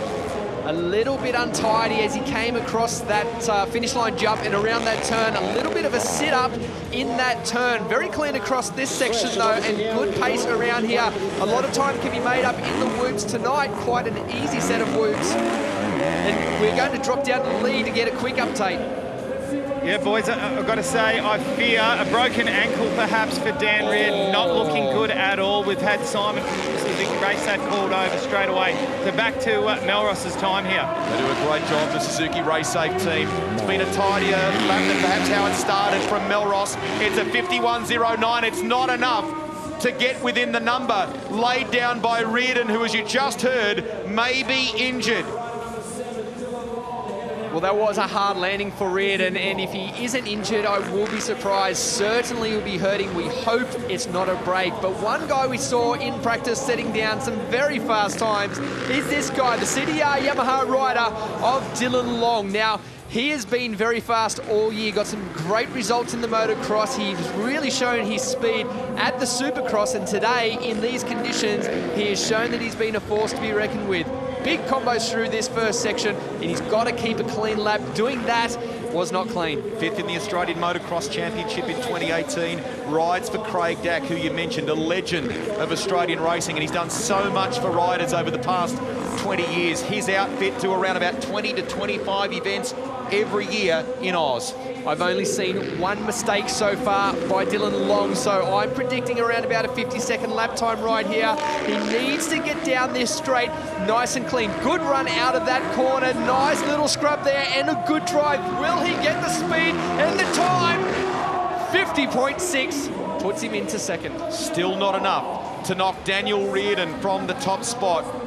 We wait for an update. We wait for some news on Dan Reardon's condition. Can he continue to race tonight? The worry from Lee Hogan. In fact, we can see beneath our commentary box here, I think that is Reardon heading off in the golf cart with, I think, the Suzuki Race Safe team. Will confirm that for you because we're focused on the next of our Super Pole laps. Right, for Luke Clout starts his lap and tips it into that turn. Very quick around there. They are starting to pick up these ruts nice and early. Oh, you can see right there that front wheel bouncing all over the place. This track really developing some big bumps, and this suspension just does not handle it. Remember, they haven't had a huge amount of track time here today. A heat before we came on air with the coverage for you tonight. Now the lights are on at Mount Smart Stadium. That adds another dimension to this as the track continues to clear. Luke Clout aboard the KTM, trying to keep it tidy, heading for the final section of the lap. This is a good lap. I haven't seen too many mistakes. He's really got some great drive out of these corners. One turn to go, no mistakes, and we may see the quickest lap of the night at 49.3. Well done. Will put him up into first place. The 23-year-old who hails from Annangrove in Sydney goes to the top of the order with a 49.47. Well done, Luke Clout. It's an advantage, only a very small one, a 10th over Daniel Reardon, who is making his way with the medicos to have that ankle checked. Next of the riders, hits the start line. It's Lawson Bopping on the 70 now. And Bopping had a bit of a difficult run in the heat earlier tonight, didn't he? Certainly did. It wasn't a clean start to the night, but this guy is exciting to watch when he wants to. Whoa! A big triple! Oh. And that there could have paid so much dividends, and then that over jump. I think that's the first time he's done it. He saved it, but the first part looked great. The back end not so sharp. Let's see what impact that has for Lawson Bopping. He'll gas it out of this right hand and try and make as much speed as possible across what is effectively our start lane. Only a turn to go. It's been a bit of a rough lap, I think. His speed is there, but just a little bit too loose. And he comes across with a 50.8, so puts him back into fourth. Luke Clout with the helmet off. He is your current race leader. If you've just joined us, you're watching live coverage of the Monster Energy SX Open Auckland, part of the FIM International Oceania Championship. We'll find out who the Oceania champion is tonight. 10 of them battling on one-lap flyers. Clout has the time to beat. Gone down. Drama here. Wow. Well, this here is exactly what I've spoke of. The guy, Wilson, he had a great race earlier on. He finished up in the pointy end. He is now going to drop back. Unless someone else does that as well, he will drop back to 10th pick on the gate. That's half the field. But still through into the final. That's correct. The key thing. Correct. He is still into the final, but he is going to lose all of those vital positions that he did make early on in that heat race. You're watching Jay Wilson on the 6, 24 years of age, from Gleninnis in New South Wales, 2015 MX Nationals champion. Third at the AusX Open in 2017. Really talented. Let's see how this one finishes up for Wilson, because the net impact of that leaves him with a 49. It was a loss of 10 seconds relative to the effective leader, Luke Clout. Right here, the front wheel just lifts up a little bit too high. And it's something that these guys have to do. They have to pick up these ruts nice and early and don't rush it. Now, these guys haven't seen the track for a little bit of time. The track has changed. It does change every single lap. So these guys have to pick it up instantly on the spot. Out on the track now, though, is our visiting, well, American Scotsman Dean Wilson, holds the red plate. And leading the Oceania Championship at the moment. Right of your screen is Luke Clout, the KTM rider, just behind Craig Dack there a moment ago. He's leading the Super Pole. But this guy here has had a really tough year as far as injury is concerned. Rode brilliantly in Australia to finish second to Jason Anderson. Anderson is not here. He's been racing in France, and then, of course, had a prize giving for his efforts in the Supercross World Championship in Spain. So this man is your effective leader in the Oceania Championship. Heading for the finish now. Let's see what the lap looks like for Dean Wilson. Time to beat 49.47 for Luke Clout, the Scotsman from Glasgow. Goes P3. 49.76. Clout smiles, gives a bit of a clap. We had to wait for the time to come through.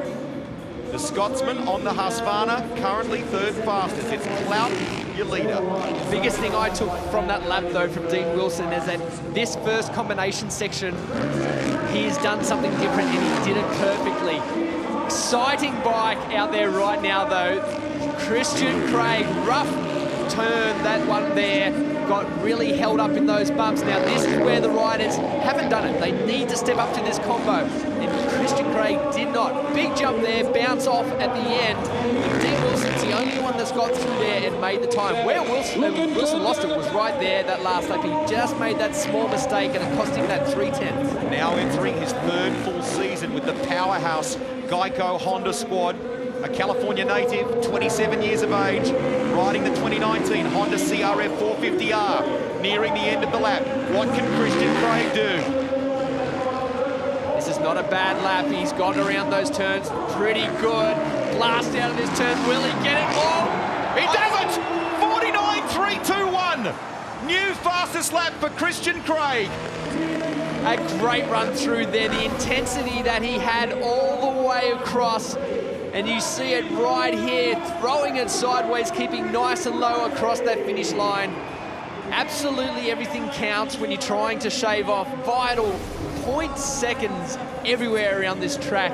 But a guy that did well in the first race that we saw earlier tonight, now on track, the South Australian rider of Brett Metcalf. Nice smile from Christian Craig, the American currently fastest in our Yamaha Superpole. Live here at Mount Smart Stadium in Auckland. The 24 cents off, Brett Metcalf, second in the Australian Supercross Championship this year. He chased his teammate Justin Brayton all the way to the decider in Sydney. He's been overseas and raced like Chad Reed, done some good things.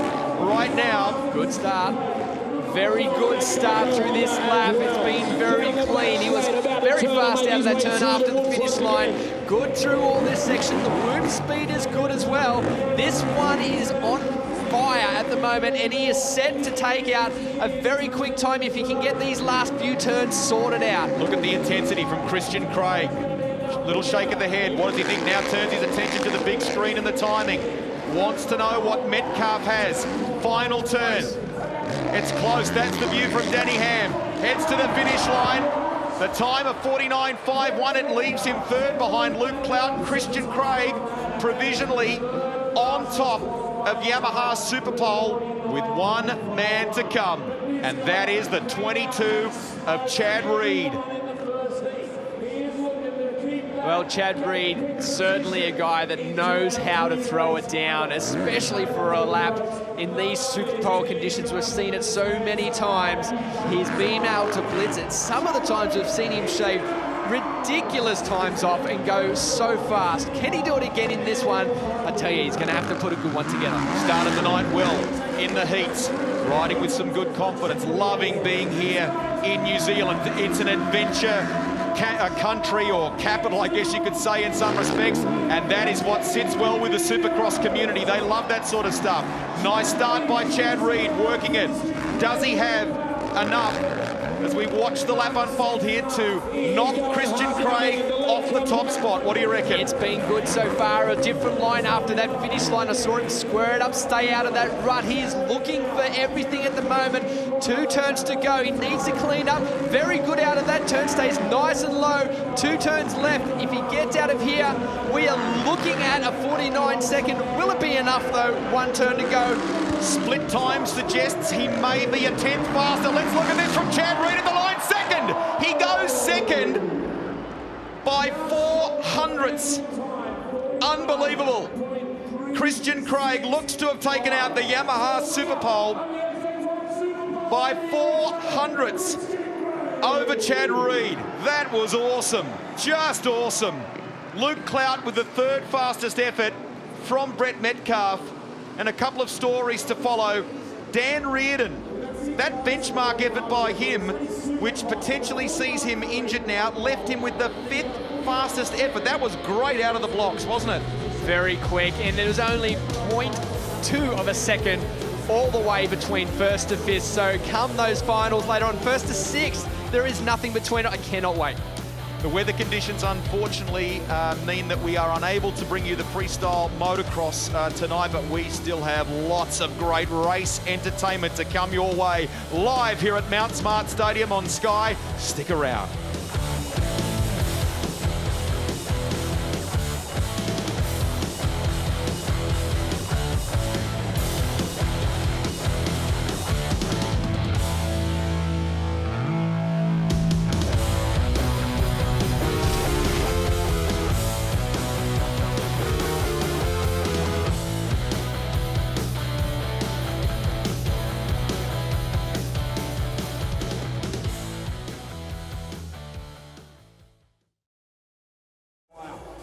From the Yamaha Superpole coming into tonight's final. Don't forget, New Zealand the final tonight. Not one race, but 3 sprint races tonight. You got to start, you got to finish, you got to do the business to take on the win here at Monster Energy SX Open in Auckland. And now we've got a really special moment here at the moment, folks. Let me tell you what's going on down here at the starting line. You'll recognise Chad Reed, of course, but right next to him and jumping on his bike at the moment is Isaiah Momai. Now, he's been battling some serious injury over the last 5 years, folks. He's only a young man, and he's definitely had some fights on his hand. His vision's deteriorated. Eventually, he will be blind. But his dream was to ride on a motocross bike.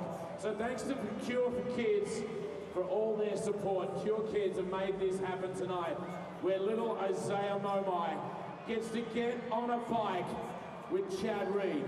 Now I know he can hear you down there. Right now for Isaiah Momai. Getting to ride with the one and only Chad Reed. How awesome is this, Brucey? And I know even this for Chad Reed, it's really going to hit home. He's going to love this moment. He's got a couple of little ones himself, and to be able to get a fella on the front with you like that who's gone through some serious battles, it's hard not to have a tear in your eye. Oh, without a doubt. You know what, folks? As they ride past, please, you know the deal.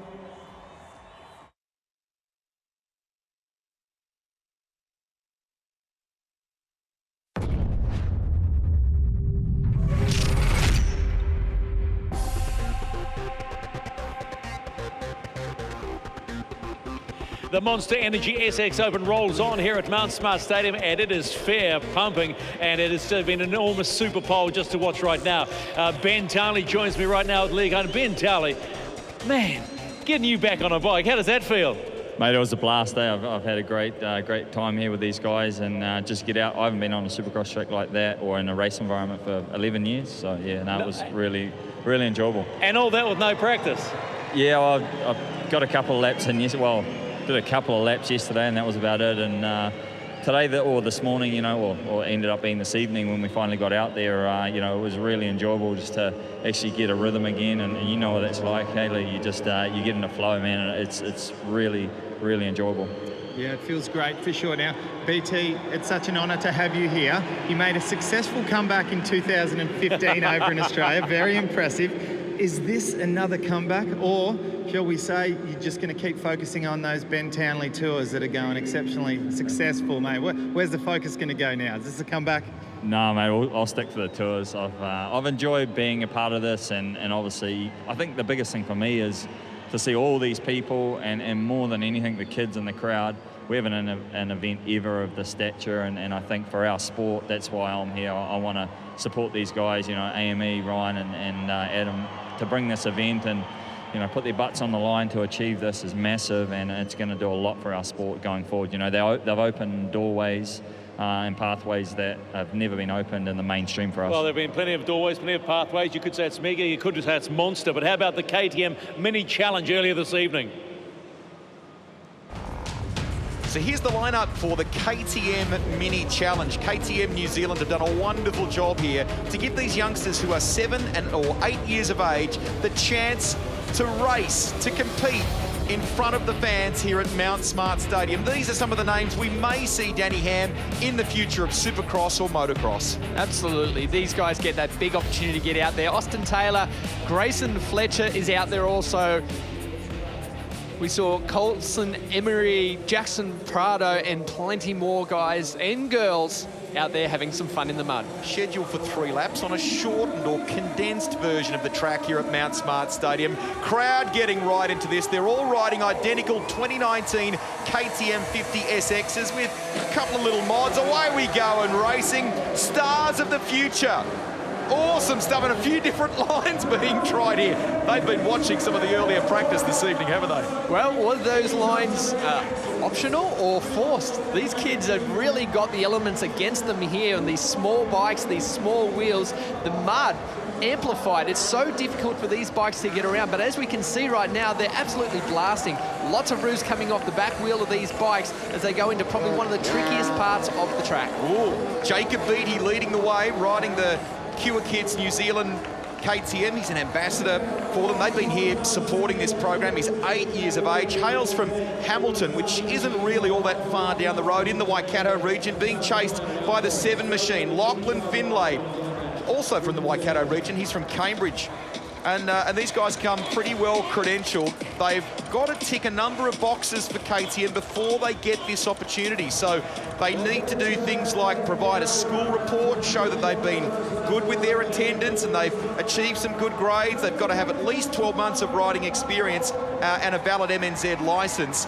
But it's a great thing for them, the fact that they get to do this in front of legends like Chad Reed and Ben Townley and many others. And Ben was with them earlier today offering a bit of mentoring, which is cool. It's a great program by KTM to be able to do this. And you're right, Ben was down there with these kids and the smiles under those helmets were enormous. They absolutely love getting out there and riding their bike anytime they can. And to do it in front of a crowd of this size, in front of those riders that you just mentioned, you know, this is something they will never forget. Should point out too, it's boys and girls. Ella Mackey, just 8 years of age, also from Hamilton, taking part. She was first in the Cambridge Motocross Championship in 2017. That's her right in there. The class. Absolutely ripping around this track. And I'll tell you, these kids really doing a great job. We saw the amount of difficulty that our big pro riders were having getting around these turns, and these kids are just loving every single second of it. Looks like a battle on for second here. I think that's Travis Taylor on the 9, closing in the fight for second place.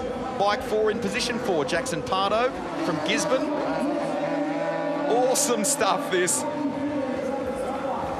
They've got a group from KTM New Zealand and a couple of their colleagues, in fact, from KTM Australia who've come across. We had a very similar thing at the AusX Open in Sydney. And they, in some ways, Danny, they kind of stole the show. This is what it's all about, isn't it? It is, and as we said, these kids will remember this forever and ever, be out there doing it. And, you know, it's a great opportunity just for them to get out there and really show what they can do on these little bikes. Oh, number 7 there, having Lachlan. all sorts of troubles. He was so close to the front. Oh, he'd done such a good job, had a little bit of trouble through the transition, had moved into second place. Lachlan Finlay. Did you see them tyres? It was basically like riding on slick tyres with that amount of mud. He did so well just to keep going. The back end stepping out, the front end stepping out, and down he goes. I love the fact that he's not prepared to give up. Look at that, straight away. Let's get this bike up and let's keep going here at Mount Smart Stadium. So Jacob Beattie, there he is aboard bike 10. 2018 Woodville Grand Prix 50cc winner, king of the country. 50cc, came second place there in 2018 in that class, doing a great job at the moment. And it's nice that Cure Kids New Zealand have been here. He's an ambassador, as I said before, but they've been here at the track with him.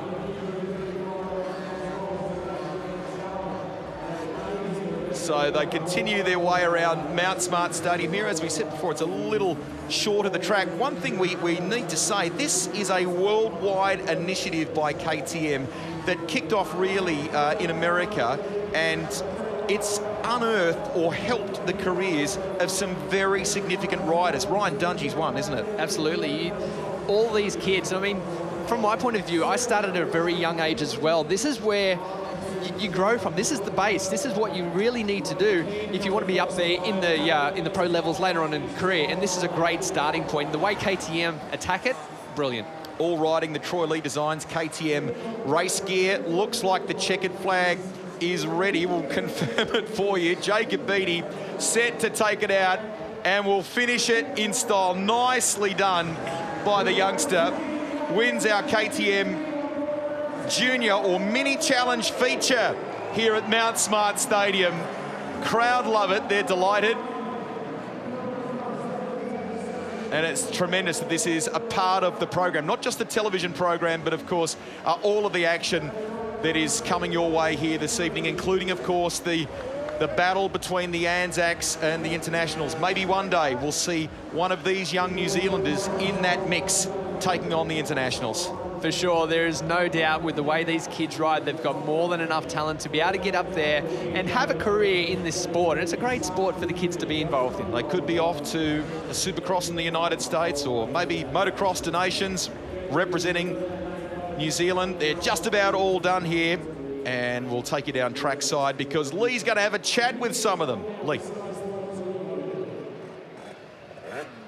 Okay, Auckland, I'd love you to put your hands together and make the biggest noise of the night so far for these stars of tomorrow. Will you put your hands together for the KTM Mini 50 riders? Now, I want to start off with a quick little interview with, I know it wasn't technically a race, but we're going to call it a race. You try telling these kids that it's not a race. And the winner on number 10, will you please put your hands together for Jacob Beattie? Now, Jacob, we got to have a little bit of a chat with you before, but how does it feel to be out here in front of all of these fans and hear the kind of noise that they're making cheering for you? Scary, plus fun, and yeah. That's the best answer I've heard all night. Now, do you have plans for later on when you get a little bit older to maybe be lining up here against some of the older crew and maybe race a big 450 or 250 one day? I don't know, probably, and yeah. All right, well, quickly, let's tell the crowd here who your favourite rider is here this evening. One of them's Ronnie, one of them's Chad, and one of them's Ben. Oh, all right, well, you got a few favourites here, and I think it's fairly safe to say that one of them's going to do exceptionally well, okay? So how about it, Auckland? Do you want to put your hands together one more time for the winner of our KTM 50cc mini race? What a sensational job for Jacob Beattie! And we'll move on now across here. She's got number 5 on her machine, and she did such a sensational job. She's given you a big wave there. So can you please give a big round of applause for Ella Mackey? Okay, darling, you did exceptionally well out there. These are tough conditions. Have you ever ridden in anything this slippery and muddy before? Yes. You'd be pretty normal over here in New Zealand, yeah? Yeah. Oh, you did exceptionally well. Now, can we expect to see you racing? Are you going to continue through on the 2 wheels and keep racing as you get older? Yes. All right, now tell me, who is your favourite rider here this evening? Ronnie Mack. Oh, and gave a little bit of a yell there for sure. Do you think Ronnie Mack's going to take it to Ben Townley? Yeah. All righty. Well, you surely think that he's going to. How about you, New Zealand? You want to put your hands together, please, for our number 5 of Ella Mackey?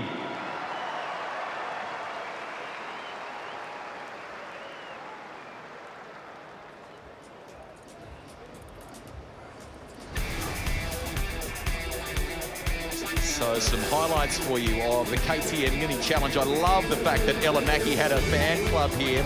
And Jacob Beattie, that is a name that New Zealand, well, we want you to keep an eye out for that for Jacob in the years ahead. And the name Beattie in Grand Prix circles in Australia, Darryl Beattie went on to do some great things abroad. What a great addition. Certainly was. And the crowd really starting to build here, Danny Ham, for the main event, and it's main event times 3. 3 back-to-back finals in the SX1 class. It's come around so fast, hasn't it? It's been a great night so far. Plenty of work out on the track at the moment. This track crew have had their everything thrown at them, haven't they? And they've really done a great job to get the track in the condition that it's in. And a little addition as well, because the track will have a subtle but important modification as the crew, the monster crew, dance away here. the Sky City shortcut will be implemented, and the riders can choose to use that advantage, play it once in one of the 3 races. It's going to be interesting to see how they use it, and on a track like this, it's going to be very strategic. I guess you would say you really need to think about what you're going to do to make up those points in those places, as well as we see the dozers down on the track there, and you can see the amount of mud that they're just moving. We're not overselling it. Those guys were here past midnight last night, putting down some covers to protect the track that they'd built. They came here very early again this morning, assessed the track situation. That took place several times over the afternoon, and they are continuing on very little sleep to ensure that we run to time and that we have a good racetrack here. The knobby hole shot as well. Who will win that one when the SX1 teams take to the track? So final preparations being made to the circuit itself here. It's tough work in Auckland. We might grab a quick commercial break here, and when we return, it's all about the build-up to the main event live in Auckland.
DJ Banks taking it away, keeping the house, keeping us warm, keeping us entertained while we wait for our awesome track crew out here. Just to tidy some of these spots up. The track's obviously changed that all night. We've been watching the lines change, we've been watching the breaking bumps come in, different ruts, and these guys have been working their butts off all day long. So now they're into it. Guaranteed to make for a really good show. The best is yet to come, ladies and gentlemen. SX1, we've got 3 huge races to make up one final.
Nice to have you with us wherever you're watching right around the world. To viewers in Asia, those of you in Australia that may have been watching the Supercars competition today on Fox Motorsport, and of course proudly here in New Zealand on Sky Sports. It's nearly a full house here, Danny Ham, at Mount Smart Stadium. The Supercross is back in this part of the world, and hasn't New Zealand? They've come from both islands, from all over. They have really been excited about this, haven't they? They have, and the weather did not turn. We should know. The weather's not going to turn off the New Zealand spectators, but they have. It was horrible this morning, wasn't it? The weather itself, we really thought we were in for an absolute miserable night here at the track, but it has turned around. It's been great weather of the afternoon. The crowds have all shown up. We've had some great racing already. And lots more to come. And more to come. The main events still to come, and the lineup, if you're just wrapping up a big Saturday and joining us for the coverage, we're building up to the finals, the SX1 finals. There are 3 of them back to back. So it's the honor of being the winner of the Monster Energy SX Open Auckland. That's point number 1. Who will win the event? Then off the back of that, we're going to find out who the Oceania champion is. And in addition, we've got lots of international riders that are here. Some of them came to Australia just a couple of weeks ago. They've also come here to New Zealand as well, because they basically want to stay match fit. They were going to stay match fit over this period for racing again, of course, in the United States. One guy that we want to draw your attention to currently leads the Oceania Championship, but he's had a season of big injuries and lots of question marks about his plans for 2019.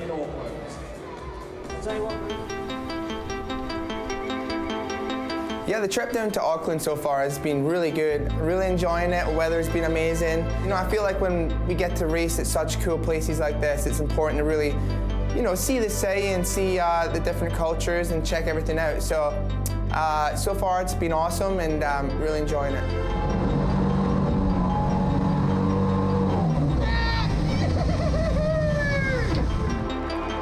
Yeah, it feels awesome to be leading the FIM Oceania Supercross Championship.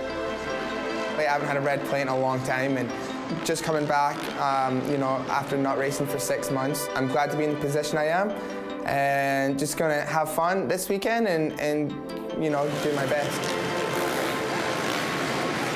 Yeah, for sure, I definitely want to win. I feel like I'm definitely well capable of it.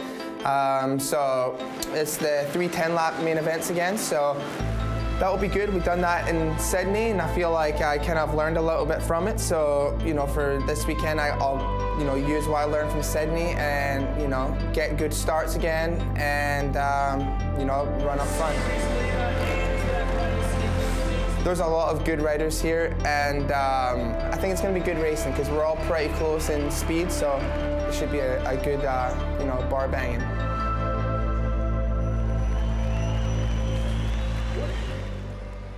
They loved him when he turned up at the AusX Open in Sydney last year, and he rose to the occasion just a few weeks ago on his return. He's 26 years of age, comes from Glasgow in Scotland, but has made a real kind of career in the United States, but has had some ACL injuries, one in 2016 and another one very recently. Saw him unfortunately dropped by the team, didn't it? Yeah, believe me, I've had 2 ACL surgeries already and needed a third. It's not easy getting through that. And, you know, I really like Dean. I think he's great for the sport, great for everyone, the fans as well. So great to have him here in New Zealand. If he can win the Oceania Championship, that'll be a big, big card as he tries to rebuild for the 2019 season. A break and back with more live here at Mount Smart Stadium.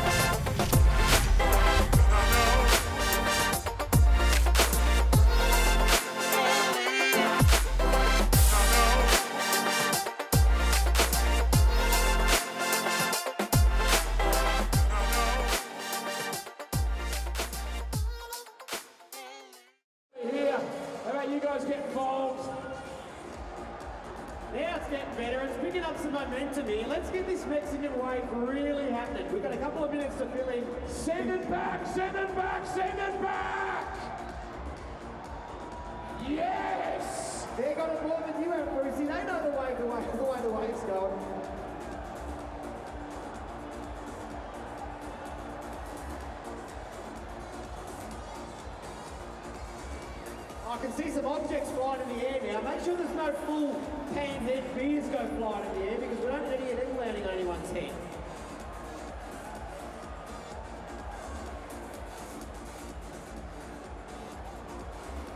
There we go. This will keep us warm.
Just a little of what's been a muddy but action-packed start to the Monster Energy SX Open Auckland here. And as you join us, we are gearing up for the finals, the SX1 finals. Now, during the commercial break, you saw, you may have seen in the lead-up, the great work, the continued work going on by the track officials here.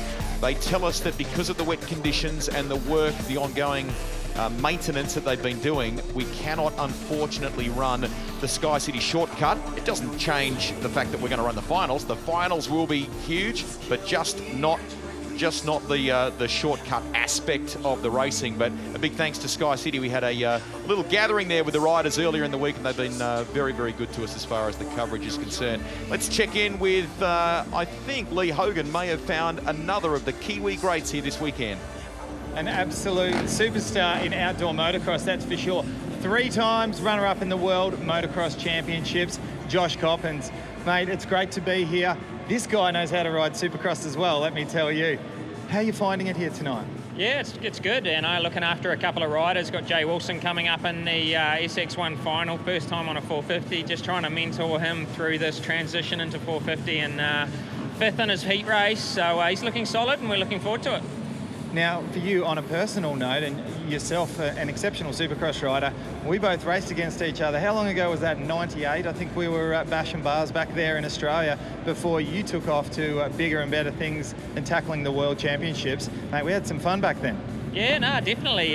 You know, Australia was a good stepping stone into Europe, and then from there, focused on that world title, and that's really what I wanted to achieve, but unfortunately fell a little bit short, and now team manager here tonight and looking after some guys, so, you know, time changes, but still having a good time.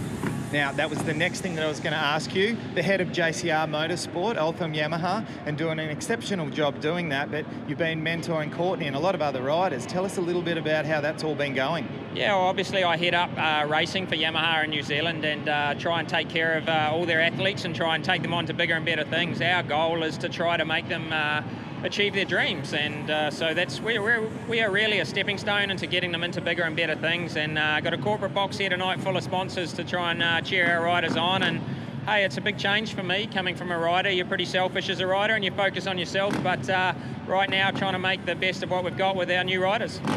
Now, I was over recently for the launch of the new Yamaha, the 19 model. You were over there. Not sure I expected a Kiwi over there doing that, but that's how important you are with the R&D and development side of things. Do you do much more of that stuff around the world? Yeah, look, I'm basically at Yamaha's call, and obviously New Zealand is a small market, so obviously racing's very expensive. So I get in, I'm a bit of a jack of all trades, and they say jump and I say how high, and in that case, doing some testing and R&D development of the YZ250, and I'm pretty hands-on with anything they need me for, to be honest. Now, of course, we have to throw the gear on and ride around at these media events. It's what we do. But you went and threw the gear on and couldn't get enough of it. I think you did probably more riding than all of us put together. You still obviously enjoy your time out there on the motorcycle.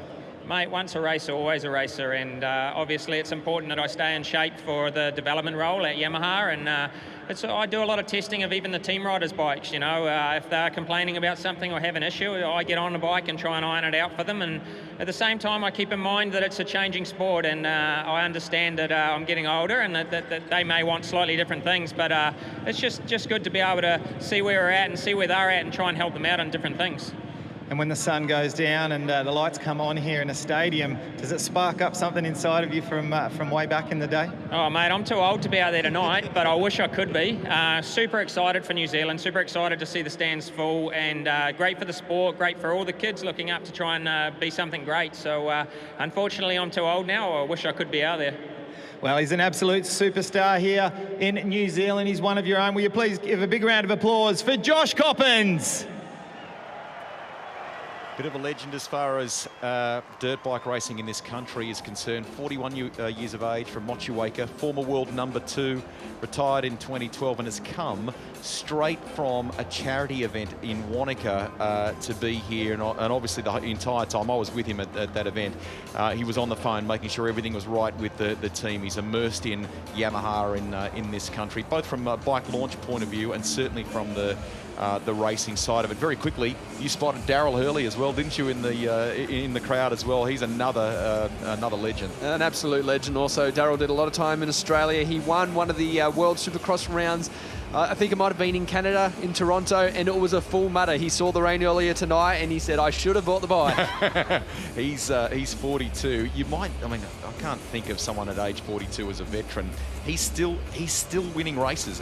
Just so you know, he won the over 40 pro class at the 2018 edition of the World Veterans Motocross Championships in San Bernardino just a couple of weeks ago. Super cool. Don't worry, man. He is still fast. I've seen him ride a bike. He's never going to lose it. I love it. I love it. So we're gearing up here, getting final preparations set for the SX1 finals. We will, in a few races' time, figure out who is the Monster Energy SX Open Auckland champion. In addition to that, we will crown the FIM International Oceania champion. At the moment, that is being led by Dean Wilson on 62 points over Dan Reardon, who suffered an injury earlier in the evening, on 60 points. Justin Brayton as well in the top 3.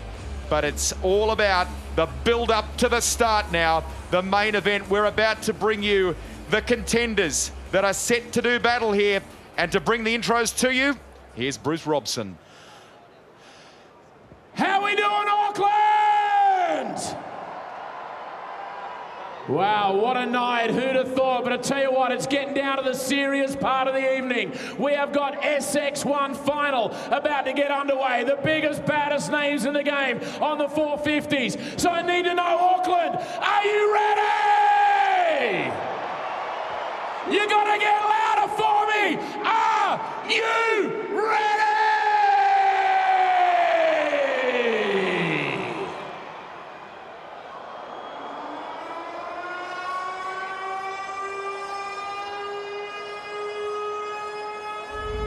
Being brand new series, it definitely would be great to win this championship. We've got some tough competition. We've got some great riders from the States and around the world. So it's going to be tough out there.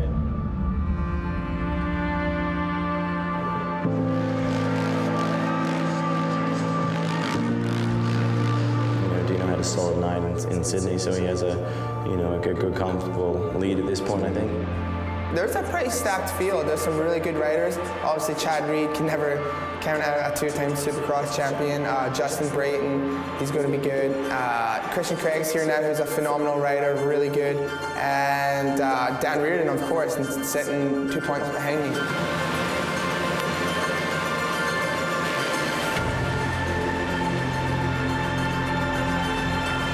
It'd be cool to be able to win 2 championships in 2 weeks. So yeah, I'm going to definitely go for it. Obviously Dean's in the lead right now, Reardon's going to be tough. Chad's nipping at my heels, so I think just go win the race and kind of let it play out as it may.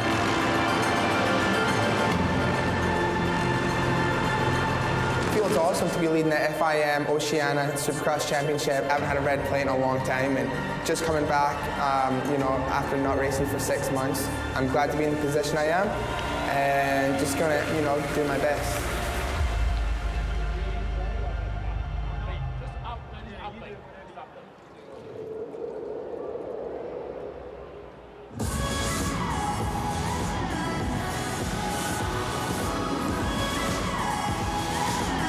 Have you?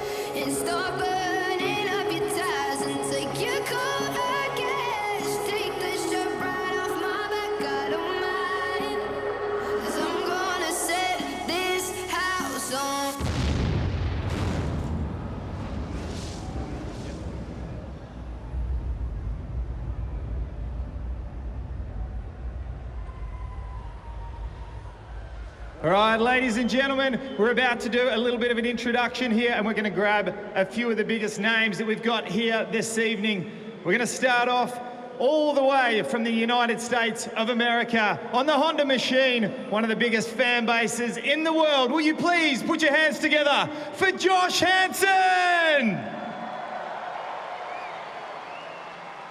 Josh, it's an absolute pleasure having you out here in New Zealand. We had you out here quite a few years ago. You always seem to do good, and it was wet back then. How are you feeling here tonight? Yeah, I'm definitely feeling a little off getting to it though, but I'm really enjoying the track. You guys done an amazing job tonight, and seeing the fans here, it makes it so much better. So honestly, coming back after seeing it the first time, it's a beautiful place and great people, and it's so cool to have everybody out here. So thank you for the warm welcome. Well, it's so good to have you over here in New Zealand. Please put your hands together one more time for Josh Hansen. We'll move across to the number 10 machine, also from the USA. He's just wrapped up the SX1 Championship in Australia for Supercross. Will you please give Justin Brayton a big round of applause?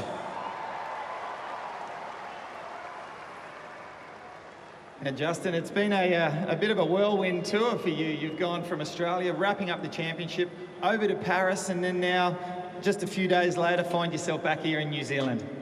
Yeah, man, it's been really cool to be able to be in Australia for a couple of months with the family, and then obviously now be here. So I'm racking up the frequent flyer miles, but I wouldn't have it any other way, man. Get to race all over the world, do what I love, meet some great fans like all you guys, and excited to get this race going. Please give him another round of applause, ladies and gentlemen. Put your hands together one more time for Justin Brayton. And now we're going to make our way all the way across to the other side of the starting straight. And we're going to try to find the man of the moment. He dropped down the fastest lap time earlier on in the Super Bowl, and he was pretty damn happy about it. From the USA, will you please put your hands together for Christian Craig? Now that was one heck of a lap there. You were on fire, Christian. Yeah, that was a lot of fun. Coming here doing the Super Bowl, you always want to throw down a lap for the crowd and throw a whip at the end. So I was happy I could claim that one. So we're going to bring it into the main event here soon. Now this bike looks fantastic. How much of this has come out from the States, or have we just bolted on the bare minimums, the suspension, etc.? Yeah, just bolt-on stuff. This is a stock motor, so you don't need much with a 450. This thing has plenty of power, so yeah, we get over these jumps with no problem. All right, guys, put your hands together one more time for Christian Craig. And of course, we're going to move across here and introduce one of the biggest names in our sport around the world. 2 times AMA Supercross champion in 2004, 2008, and he has one of the biggest fan bases in this sport. It's so good to have him here. Will you please put your hands together for Mr. Chad Reed? Chad, you've been looking comfortable out there tonight. What are we going to see from you out of these 3 finals? You're just going to see me, you know, swinging for the start. I guess, I think if I can get some good starts, we can make it happen. But they fixed up the track, and I just want to give a shout out to those guys because, I mean, the amount of rain that we got today, and I really think that we're going to have an amazing 3 main events here. The track's going to be really well. We'll be able to move around a little more, so try to put on a good show. Now I'm hearing we could potentially get a little bit of rain. Fingers crossed that we don't, but I was talking to you earlier on today and you just said you were going to do a little bit of a rain dance and see if it could rain, and it certainly poured down, but hey, you probably didn't expect the track workers to do quite as good of a job as what they've done. It's fantastic. Yeah, you know, like this is their first rollout in the rain, and they've done an amazing job, and you know, to come to New Zealand and be in Auckland, and I heard that there was 20,000 pre-sold, so I believe that this is one of our biggest races in the Southern Hemisphere, so just really proud to be a part of it. And the fans here, it's such huge numbers, and you can really feel how hyped up they are, yeah? Yeah, for sure, you know, and it's like first and foremost, you're here to put on a show, but at the end of the day, what makes all this fun is winning, so it's time to get some good starts, Lee. Good luck in those 3 main events. Cheers, mate. Put your hands together one more time for Chad Reed.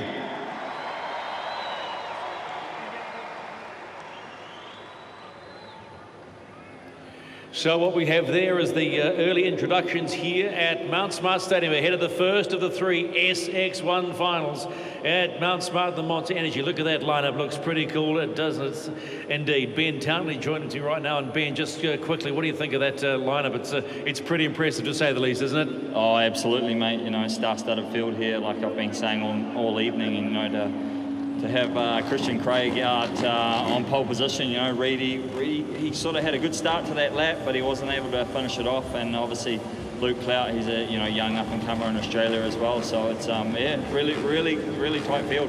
They've dressed the track now, so they've done some work after that Super Pole. How much of a difference does that make now?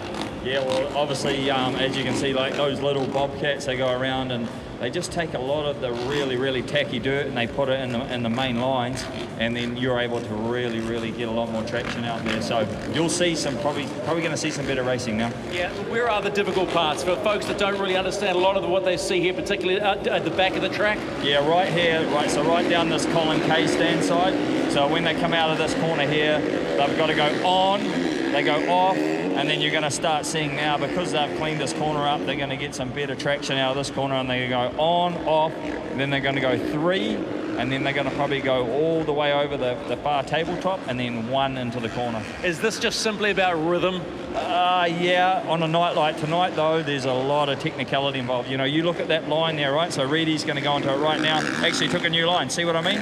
So now there's a whole lot more traction for him to stay out of the deep line. So you're going to start to see them come a little lower. Brayton just did the same again. So you're going to start to see now a lot more lines develop, and hopefully we'll see some better racing from it. Go on, do something us Kiwis hate to do. Pick a winner, at least of the first race. I'm going to say Reedy. His starts, from what I saw off this line here, it's a really technical start line.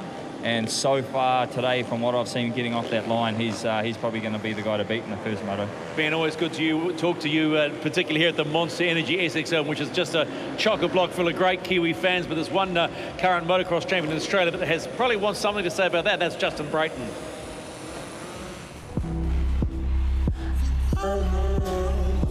Yes, I arrived in New Zealand yesterday morning, and we've been all over the city.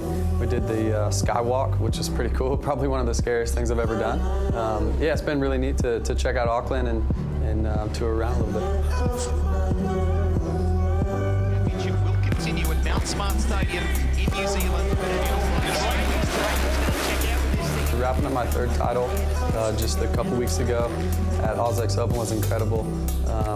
And I felt like I didn't quite get to race to my capability that night just because I was so worried about the championship. On screen now, Brayton knows that he has won the championship yet again. Congratulations from his teammate Brett Metcalf and time arrival. It's your winner for not 1, not 2, but 3 years in a row. It's just a great time. Coming here, getting to race some of the same guys, I'm definitely out for the win for sure. I want to kind of prove that the championship was no fluke, and doing it 3 years in a row was no fluke. So definitely here to get good starts and try and win the race and do the best I can. Yeah, it should be fun.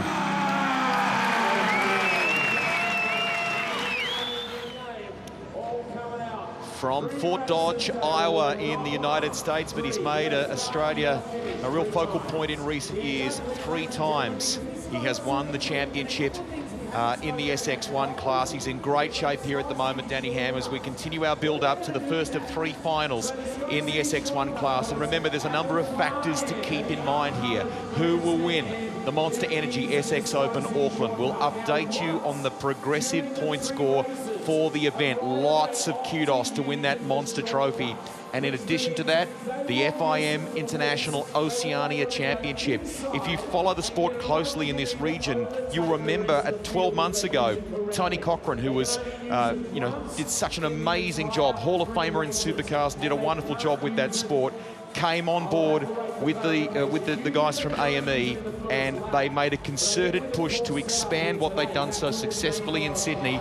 We're here in Auckland now. We've got an Oceania Championship. They're taking real steps forward, Ryan and Adam, aren't they?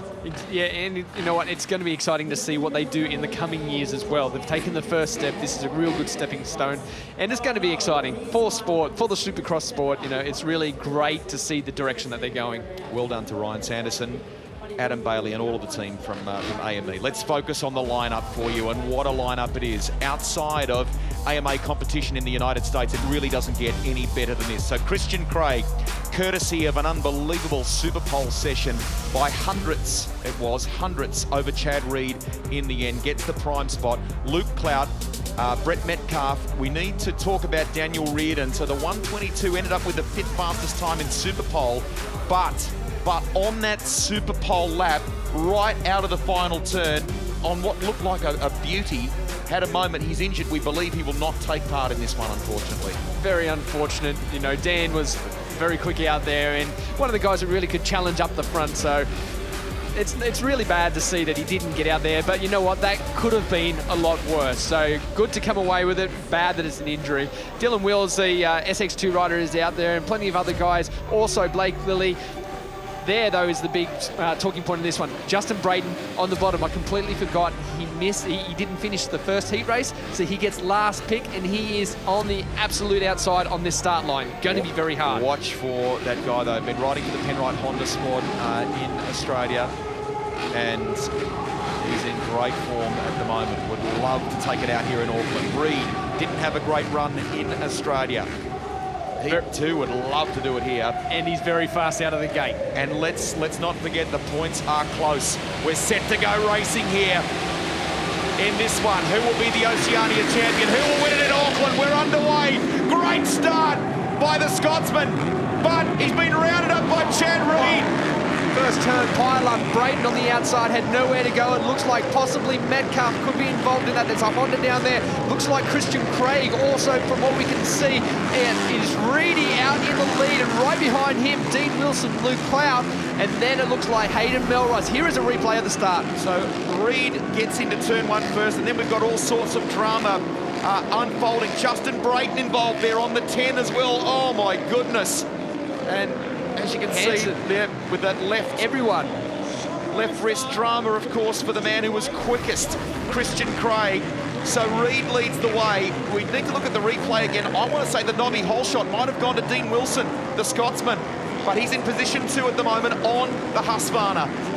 These guys out trying to learn the track once again. You know what?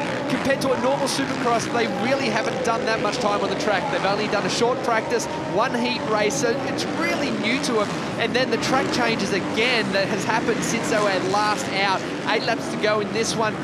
Very quick times around here, and we're getting a great battle there in 3rd place between Clout and I think it was Hayden Melrose as well.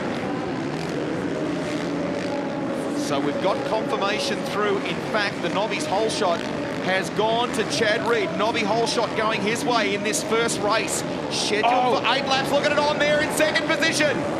Cloud just stopped there leading into that combo section. I don't know what happened in the background too. I saw 2 Yamahas coming together, and also in the background right there, as you can see, that is Brett Metcalf. He has pulled off the track, so he has sustained possibly a wrist injury, or he is just in a position nowhere to be able to get up there on the track. Maybe Lee Hogan might have a little bit more for us on that one. Keep your eyes peeled on the number 15 Husqvarna machine with Dean Wilson. He's starting to find his flow a little bit, and his corner speed's exceptional on this far side of the track where we see the finish line jump. So Chad Reed's got his fast parts of the track. Dean Wilson has his. It's a little bit of a seesawing event at the moment. With these shorter events, it's not your big 20-lap final that we see in the traditional format. So Chad Reed did exactly what he needed to. Got the start, showing everyone a clean set of heels, boys. Good spot. And in addition to that, Lee, we're trying to also keep an eye on the battle for third. We got a glimpse of it before. It is on between Hayden Melross, Luke Cloud, really close, and Lawson Bopping, I think, involved in that one as well. So great battle. The 45 is Melross. He holds down third aboard that Husqvarna, but it's Reed leading the way by 2.1 seconds from the Scotsman, Dean Wilson, who leads the Oceania Championship.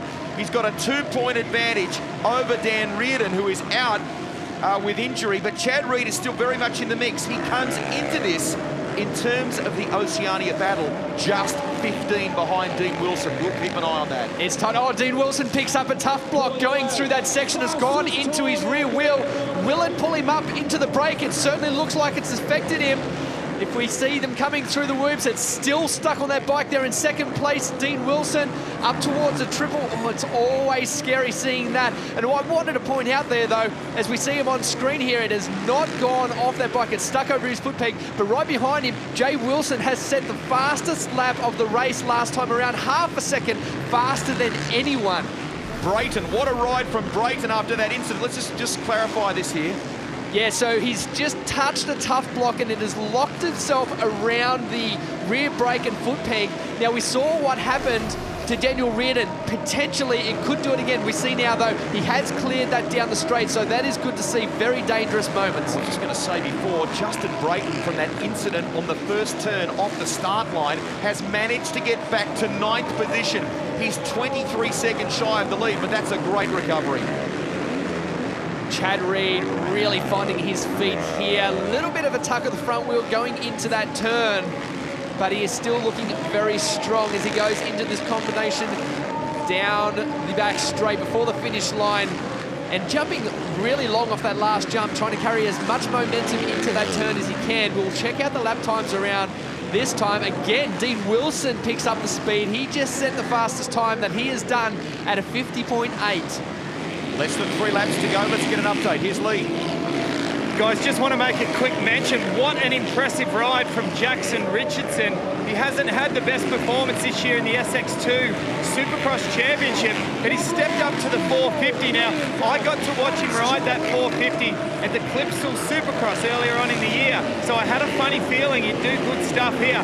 Very impressive back in 4th place and starting to take away a little bit of time on Luke Cloud. There are a couple of guys, aren't there, that have stepped up impressively from the SX2 class to compete in SX1 here in Auckland. Right now, Reed leads the way by 2.9 seconds from Dean Wilson.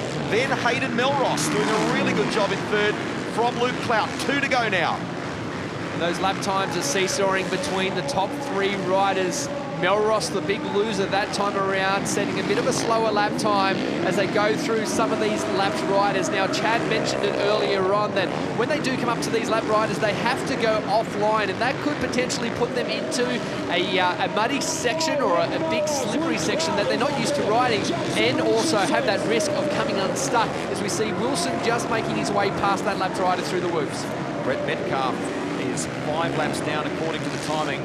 And I wondered if it was him holding that wrist before when they went down in turn 1. So what a shame for the guy who was 2nd in the Australian Supercross Championships just a couple of weeks ago in Sydney.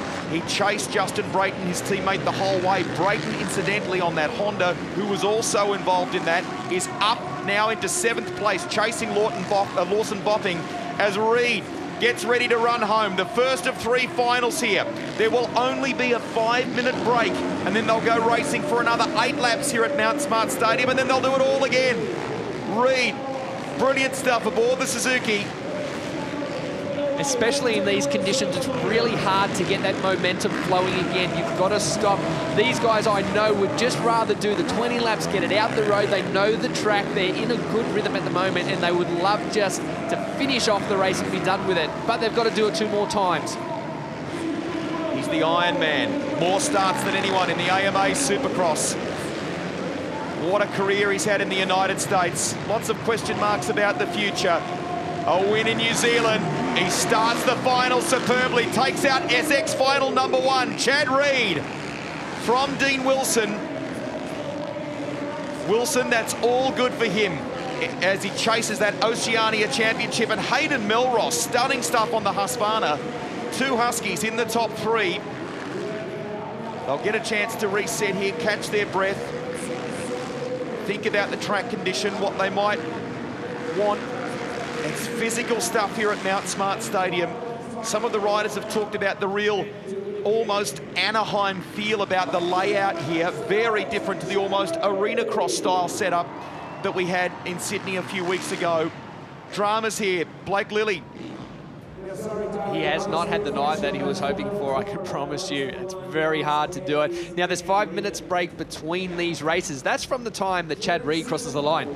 Blake Lilly is chewing into that time of that 5 minutes, so he is probably only going to see 3.5 minutes to get himself ready to go for that second race. So, with thanks to the city that is home to 1.6 million people, Auckland, we take a look at the results of the SX1 final.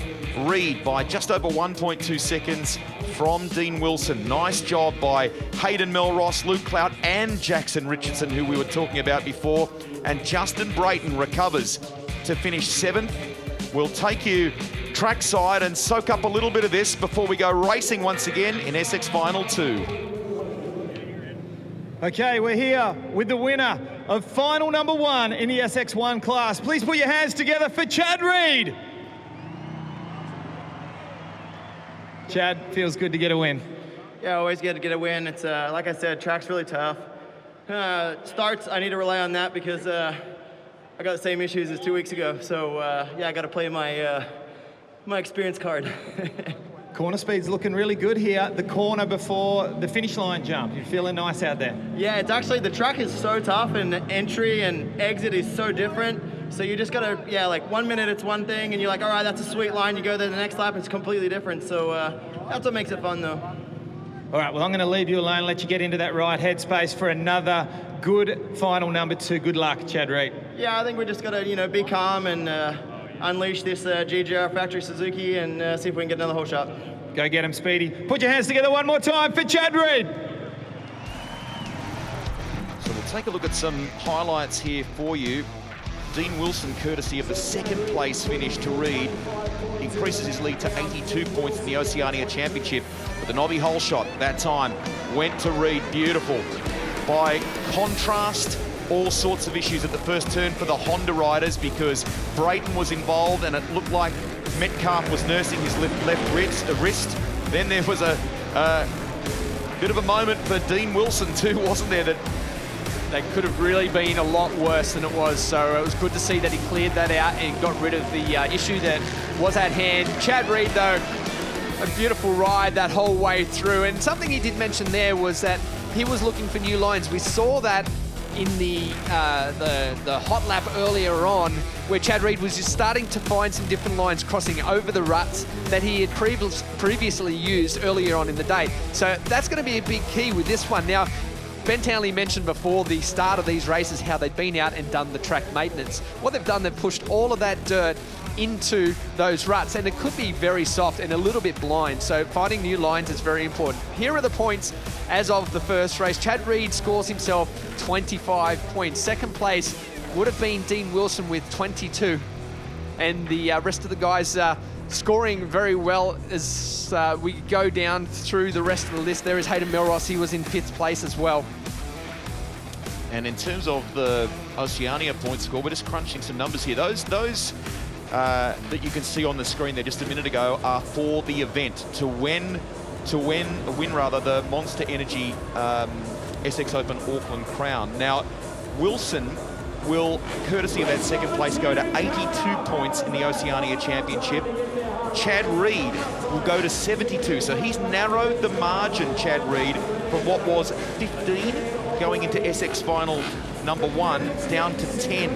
Luke Clout has 60 points, and we can add another 14 to the tally of Justin Brayton, who goes to 67. So it's on in the Oceania because Reed is closing in. He's made a little bit of ground on Dean Wilson, the Scotsman, but an excellent second place means that Wilson is trying to keep one hand on that trophy.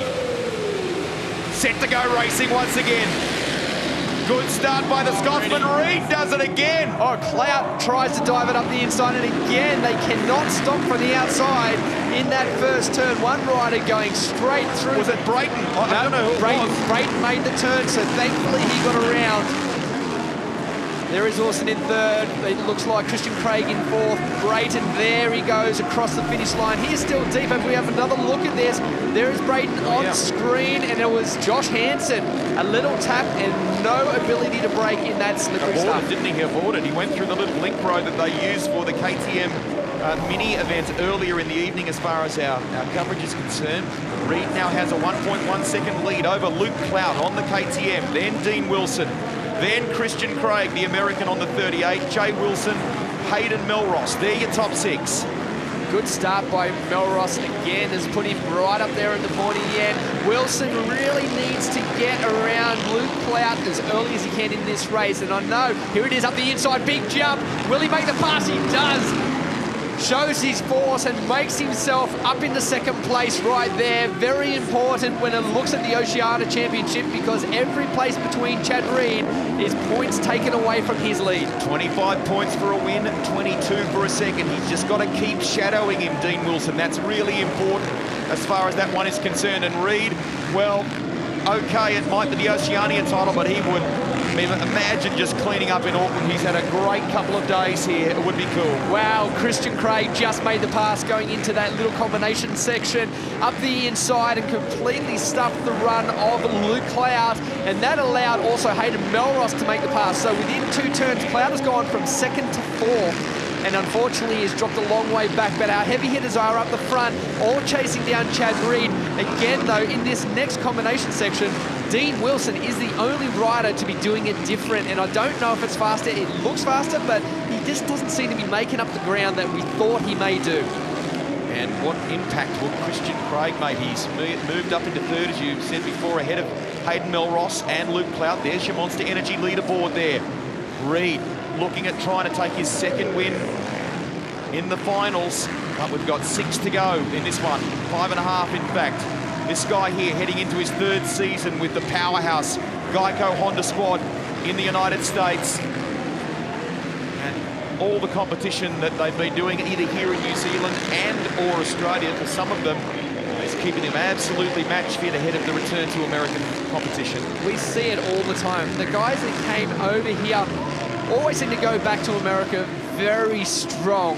As we see the guys coming back across the line, it is still Reedy in front of Dean Wilson.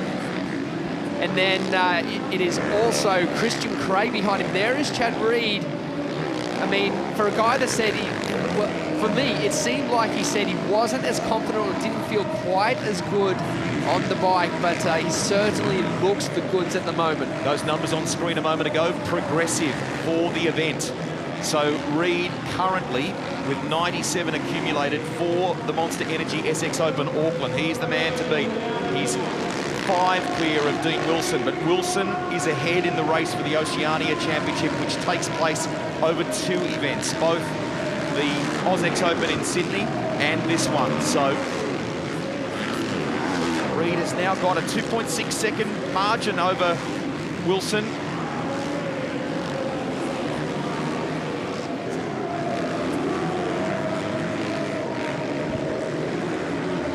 Maybe let's leave it. Looks like Christian Craig zeroing in that race for 3rd place. About halfway through now. 51. The body will start to feel it. It's a physical layout.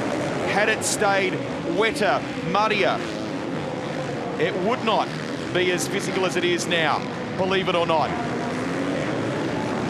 But the drying line, Reid is using all of that experience, all of that skill. He went back to, I guess you could say, his roots, where he first started riding with his cousin when he was younger after the Ausex Open in Sydney. He's got some very fond memories, I should say, from riding up there around the Newcastle and Hunter region as a youngster. Went off to compete internationally in 2001 after being so strong in the Supercross Masters. And then, of course, headed to the United States and has been so brilliant in his career, and still going now. The Iron Man, they call him. Most starts in AMA Supercross history. Incredible. He is just, it's hard to believe he's had that many starts and that many great results as well. Chad Reid has just been there for the long haul, hasn't he? Another lap down by Chad Reid, 2 to go. Dean Wilson slowly edging in on that lead. Only a fraction, half a second quicker that last lap as they go past. They're getting into some more lap riders, so this could play against Chad Reid. The first guy that finds these lap riders generally is the guy that loses out because they don't realise they're coming past. However, Reedy cleared that one very quickly. Now it is Christian Craig's turn to get past that lap rider and try not to lose too much on the back of Dean Wilson. 36 years of age, riding the Joe Gibbs Racing Suzuki Racing Team bike, the 2-time AMA World Supercross champion. Did it in 04 and again in 2008 from Curry in New South Wales, but has called America home for the best part of 16, 17 years. He's been talking on social media about selling all kinds of things recently, so lots of people talking about what the future holds for Reid. We're on the final lap in this one. Dean Wilson thought that was it. Dean Wilson just completely backed off. Now Christian Craig in second and third there is right on the back wheel of him at the back of that straight. We'll try and keep it in the background, but there it is. Dean Wilson has woken up to it and realised that there was still one lap to go. Back from injury in Sydney after that problem. Again, another ACL injury, and he rode just on adrenaline. He was so pleased to be back from injury, but is the effects, the physical effects of this starting to take its toll? Holding on to second in this race at the moment. One hand on the Oceania Trophy, but the man who will lead the Monster Energy SX Open Auckland with 2 straight wins in the finals. One final to come. Chad Reid does it again. Wilson gets there. He holds off Christian Craig for second place. And Hayden Melross on the Husqvarna, home in fourth from Luke Cloud on the KTM. Brayton could only manage, by the looks of it, 7th. So another 7th place finish. Now we'll get some clarity on the numbers. We are just wanting to verify it with the officials here. We believe the progressive tally for the event, because Reid has won two races, it should be 50, I would have thought, to keep him on top, from 44 for Dean Wilson. So, but we'll verify that as we go, chatting with the team. And we'll try and sneak in there when we can, because Lee Hogan's been doing a great job with track observations and rider observations throughout the night, and this is where they've got to dig deep. Another 8 laps to come, only a short window to reset. We'll look at the results for you. Reid by 2.6 from the Scotsman, then the American Christian Craig. Melross, brilliant job to get home in 4th. And Luke Clout rounding out the top 5. As we said before, Brayton, the triple Australian champion, the American, has only managed 7th there, but there was a bit of a skirmish again at the first corner, so that he's had to deal with and take a bit of evasive action on. So some good stories here as we chase the Oceania title, and of course, who will win the event itself. We'll take you back trackside now. Here's our Lee Hogan. And here we have it, the winner of SX1, final number 2. Let's please give another big round of applause for Chad Reid. It's a dangerous Chad Reed. 2 hole shots and 2 wins. You feeling it? Yeah, like I said, I think it all really starts here, obviously, for obvious reasons. But, you know, I feel comfortable in the starts, and first turn is so sketchy. Like, you're literally like supermoto Marc Marquez into the first turn. Right when you pivot to make the turn, it's just like ice. So try to get there, and then you've got to brake pretty early, but you don't want to brake too early, because as soon as somebody gets in there, she should be a bit sketchy. So see what we can do with this one. Now, I expect a good starts from Chad Reed. You've got so much racecraft. The first turn doesn't surprise me, and the win doesn't surprise me. Those first 2 laps, your sprint speed, impressive. Yeah, we're getting there. You know, at this point in the season, obviously you're starting to ramp up your training and start to look towards Anaheim, and you know, the fitness and the bike and everything like that, it's all coming around. I'm so happy, so proud that JGR has given me this opportunity, and all I can do is work hard and try to give it one more shot, you know, like if it's 1 more shot, 2 more shots, who knows, but I want to be on the line in Anaheim, so we'll see what we can do. Good luck in the final one, buddy. See you. Thanks, mate. Put your hands together one more time for Chad Reed. And while we've got just a quick second here, we're going to keep the ball rolling and come over and grab a quick little interview with the man who has got himself 2 second-place finishes in the first and second final, but he also finds himself with a substantial points lead in the Oceania event. Or just have a quick little chat here with Dean Wilson. Dino, how's everything feeling up there? Have we got a little bit of a bike issue going on at the moment? Yeah, my clutch went the last lap there, and I don't have no clutch at the moment, so it's not burnt out. It's just there's air in the clutch, or air in the cable or something. So trying to get it, a little bit stressful at the moment. Obviously, there's a championship on the line, so yeah, it sucks. Yeah, well, good luck. We'll let you keep into that. Good luck, Dean. That's big. That is big. That could have huge implications for the Oceania Championship. We again see that Reed manages the knobby hole shot as we take highlights of race 2. Some evasive action in behind him. Josh Hansen got back, I think, to 9th in that race despite that. And then it was about Christian Craig really applying himself, chasing Dean Wilson for second. Reed would take the race, ultimately his 2nd straight final win. Brilliant stuff. Oh, it's flawless, isn't it? The way he's been riding tonight, it's exactly what we expect out of Chad Reed. We thought we'd see this in Sydney, but he had to iron out a few little bike problems. Certainly looks like they've found some answers since then, but I really think it's just the fact that we're a bit more of a technical track. Getting into these ruts is really important. It's an old style that I guess he is so used to, and his technique really plays the big part into getting it. Now, given that Brayton has had 2 7th-place finishes, this Oceania battle could really come down to just Reed versus Dean Wilson. If Wilson's clutch is in bad shape here, or he has trouble in final number 3, that could have massive implications. Could Chad Reed potentially do the double here, win the event and the Oceania crown? We're gearing up for race start at Mount Smart Stadium. Final number 3 in the SX1 class, 30 seconds to go. It's an awesome sight and an awesome atmosphere here.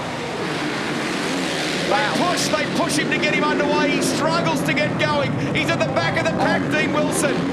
Reed leads. That bike is smoking as well. His clutch, I would be very surprised if he actually makes it to the end of this race. This is disastrous for Dean Wilson. Have a look in 2nd place. There is Justin Brayton. Finally, we get to see him up there, and I know he's going to want to push this one all the way to the end. Potentially right now as it sits, Chad Reed is in the hot seat for the Oceania Championship. We are desperately trying to see where... Now, we know that the hole shot has gone for a 3rd time. The knobby hole shot, confirmation that Reed has taken that. The concentration, the question mark is Dean Wilson. Timing says he's 10th at present. Aboard bike 15. Will it last? Can it last for the Scotsman? There is Dean Wilson having all sorts of trouble. You can see the smoke. All the smoke is coming out the back there. Wilson was just on screen and we saw exactly where he was. He is a long way back in this one, so it's going to be very close. If he can finish this race out, man, these points are going to be tight. Oh, wow. This is going to be a nail-biter. Let's go to Lee. Now, guys, I was standing... Oh, and Dean Wilson, just as I say that, Nelly goes down. I was standing right next to where Dean Wilson was starting. No clutch at all. He had to wait for the gate to drop, and then he slammed it into gear without the clutch as his team were pushing him out from the line. It was crazy to see. Not only that, they couldn't locate in the start button either. So all kinds of things going wrong. This is really a case of digging deep for Dean Wilson. He sits 10th at the moment. Justin Brayton finds something in the final race of the evening. He's up to position 2. He's got his eyes on the American. He's chasing Chad Reed hard on that Penrite Honda. Luke Cloud in 3rd. He's got his own issues. Hayden Melross, really good. Under brakes on that Husqvarna. And then it's Christian Craig on the 38. So some great stuff happening up in front.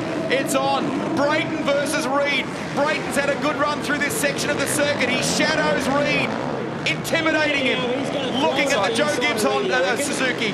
Yeah, man, this is a good battle up front. We really need to stick with it.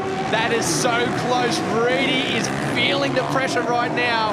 And Justin Brayton, after such a terrible night, a lot of misfortune, really wants to go away from this one with a win. Reed eyeing up 3 from 3. Brayton looks good, doesn't he, at the moment? Does. He's had those issues to contend with earlier on. He's fired up the American. He counts Jimmy Johnson as a friend. He says, when I catch up with him, all he wants to do is talk Supercross. All Brayton wants to do is talk NASCAR. Right now, that'll be the last thing he's thinking about. He's good in this part of the track, Brayton, isn't he? Very fast, absolutely. He closes right in every lap, but if he can get a good run out of there, I feel he might try and push up the inside, but Chad Reed is very wise to all of these things. He knows exactly what the riders behind him are doing, and a great battle still there in 3rd and 4th between Melross and also Luke Cloud, with Christian Craig tailing on the back of that. But will there be enough time for Brayton to make this pass? Reedy looks like he just stepped it up. Wilson, meantime, has been able to pick up a couple of spots. He's up to position number 7. It'll be a number-crunching game for the Oceania title. Reed looks like he can't be beaten for the Monster Energy SX Open Auckland crown. That'll be huge for the 36-year-old, if he can do it, because he'll have done it in dominant form. Brayton loses a couple of bike lengths. It's not much. It's half a second between the pair. Reed looked cleaner through that part of the track this time by. Clout holds down 3rd from Melross and Christian Craig. You know that a minute ago I said that Chad Reed looks like he stepped it up. 49-second a lap time. This is the first time we've seen it all night. He absolutely blitzed that last lap. Good pick. And the gap is now 1.2 seconds between he and Brayton.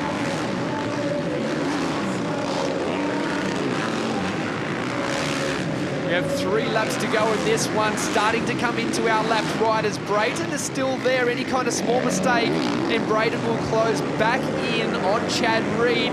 That battle for 3rd, 4th, and 5th is still raging, but has not had any different changes at the moment. Chad Reed, man, he is looking good at the moment. There is Brayton on screen, still riding strong. Now, I tell you, this is a different Chad Reed. These last couple of laps, he's looked really good. Wilson down in 7th position. Reed has obviously wised up to where Justin Brayton was strong around this Mount Smart Stadium circuit.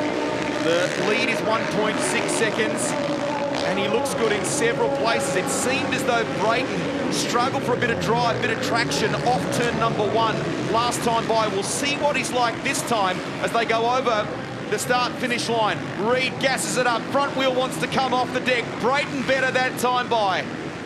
I saw Reedy also hard on the clutch adjustment. They are really working the clutch very hard, and that's possibly why we saw Dean Wilson have these issues. A little problem there for Chad Reed. Oh, he's managed to recover. He got sat up in that turn and didn't get onto that first tabletop as clean as he'd liked, which slowed him up to try and get to that second one, but he is still looking good at the moment, picking up those ruts early. Back into a couple more lapped riders going into this last lap could be very interesting. Fans support him. Sometimes he's had some rough stuff on social media. People questioning, why does he keep continuing at 36 years of age? Well, this is why. What a message he's sending. 2 laps to go. Reid looks like taking it out in New Zealand. Maybe he'll be crowned the Oceania champion as well. I just saw in the background there also, Hayden Melross made an inside line pass on Luke Clout, and I can see across the field that Christian Craig is also still challenging for that one as Reid holds that lead, 2-second lead over Brayton as we are at the absolute closing stage of this one. Wilson, with that ailing bike, has not been able to make any more ground. He sits down in 7th, and he's about 8 seconds shy of Jay Wilson in 6th. Last lap for Chad Reid. What a weekend it's been for him in New Zealand. Takes it out, Reid wins in Auckland. And we think he may have clinched the Oceania Championship. Brayton in the final race here in Auckland gets home in 2nd from Hayden Melross. I pause because we're crunching numbers in our head at the same time. But one thing is for certain, Chad Reid is the Monster Energy SX Open Auckland champion for 2018. That is not in doubt. 3 races, 3 wins in the finals. Brilliant stuff. Pyrotechnics start here.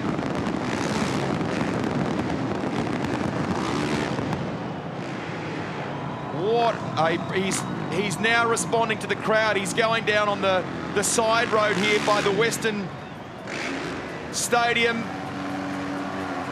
Runs a burnout as well. And they're on their feet here at Mount Smart. Always been a good showman. That shows you just how much it means to him, doesn't it? Oh, he's pumped. There is no doubt about that. Chad, he almost didn't seem all that confident at the start of the night, but you could see it. Each start, each race, it just seemed like it was all coming back, and you could almost see a grin under that helmet in that last interview. Gets the congratulations from Hayden Melross, who's home in 3rd aboard the Husqvarna. What a brilliant race meeting this has been. All sorts of challenges thrown at the riders, the organisers. The officials here have dug deep and pulled it off. And Reid is the winner in 2018 as we go trackside now. All right, ladies and gentlemen, the winner of the 3rd and final event this evening, and in doing so, clean sweeping the final round of the Oceania Supercross Championship. Will you please put your hands together for Chad Reid? That, my friend, is the perfect evening. 3 whole shots, 3 wins. Wow, you responded so well in that final one to a little bit of a challenge from Brayton. That's vintage Chad Reid right there. Yeah, man, actually, I'm so happy that JB was pushing me because, I mean, at the end of the day, this is all practice and it's all step-by-step getting ready for Anaheim. And, you know, I think I made it clear 2 weeks ago that we're really struggling in one area, and I think that this is probably the worst track possible in that thing. So I'm so proud because I was so mad the last race that I never compensated. And tonight I felt like I made compensation with my riding and just tried to make it work. And so proud, like I said earlier on, so happy. Thanks to Ben. You know, spending 2 weeks away from your family is never easy, and I really, really appreciate that. And we're just started working together, and I think we have a great chemistry. And like I said, all things go positive. I'm looking forward to Anaheim. Good starts and good track position out there. You put yourself in a perfect position to be able to do what you do, which is minimal mistakes. I don't think I really saw you make one all night when everyone else was making a lot of mistakes on such a technical track. Yeah, the track was really challenging, and like I said, ever since I've swung a leg over this Suzuki, my starts have just been on point, and to win in the US and, you know, to get on the podium and all those things. I mean, I'm 36 years old, I'm not supposed to win races, but you damn know well I'm gonna go give it a shot, so we'll see what we can do.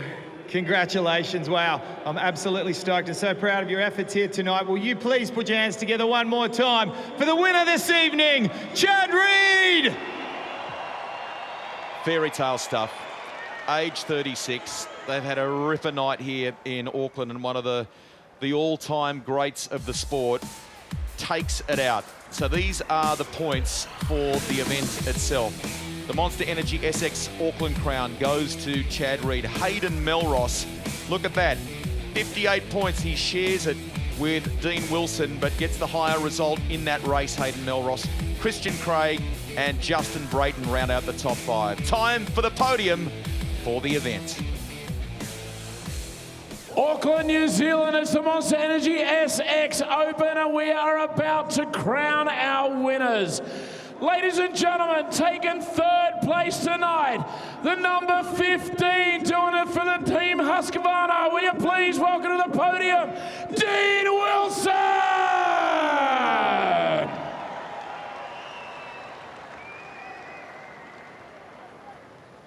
Handing out the trophies tonight, Peter Doyle, jury president of the FIM Oceania.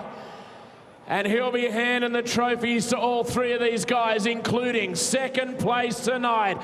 Putting on an absolute ripper of a show from this young man.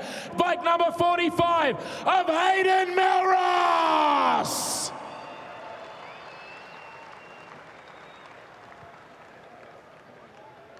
And your winner tonight at the Monster Energy SX Open in Auckland. 3 from 3. 3 whole shots, 3 race wins. And your champion for tonight. Will you please go crazy for the one and only Chad Reid?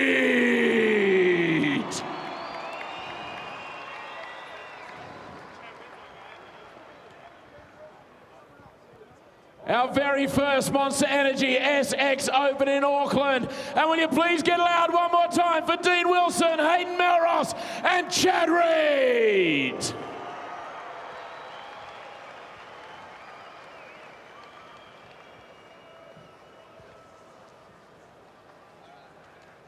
Three from 3 for Chad Reid, and the celebrations absolutely start now for a win at the first ever Monster Energy SX Open here in Auckland.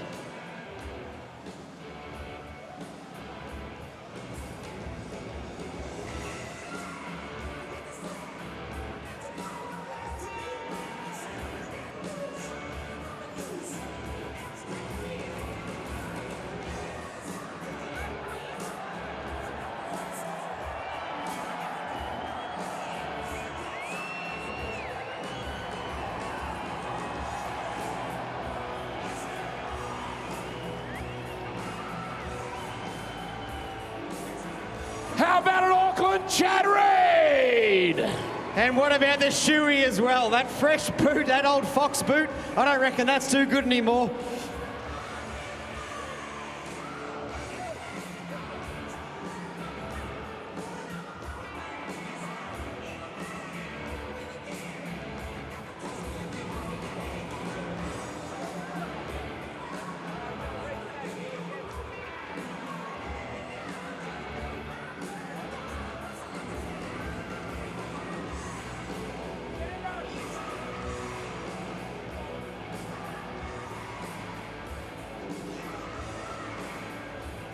Very shortly, we will take you to the podium for the Oceania Championship, and we're told that Chad Reid has done it.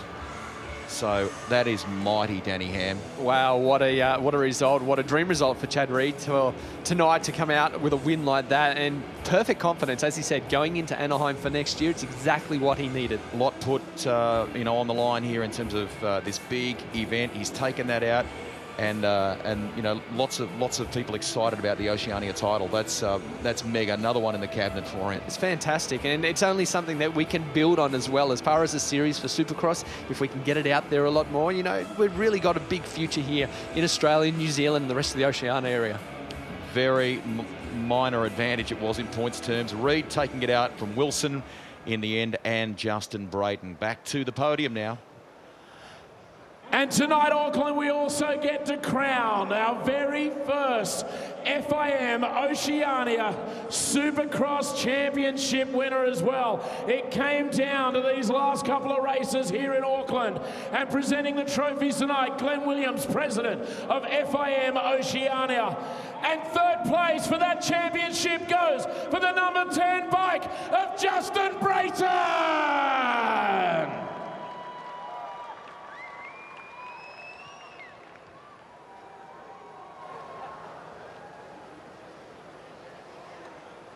Second place in this brand new championship of the FIM Oceania Supercross Championship. Peter Doyle handing out the medals this time. Bike number 15 of Dean Wilson.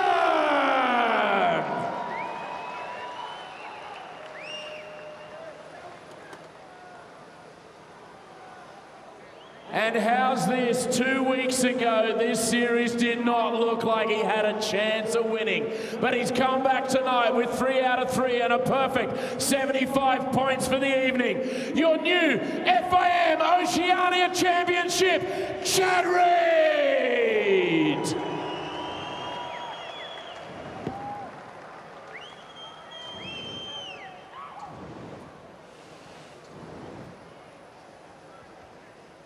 How about at Auckland one more time? Justin Brayton, Dean Wilson, and Chad Reed.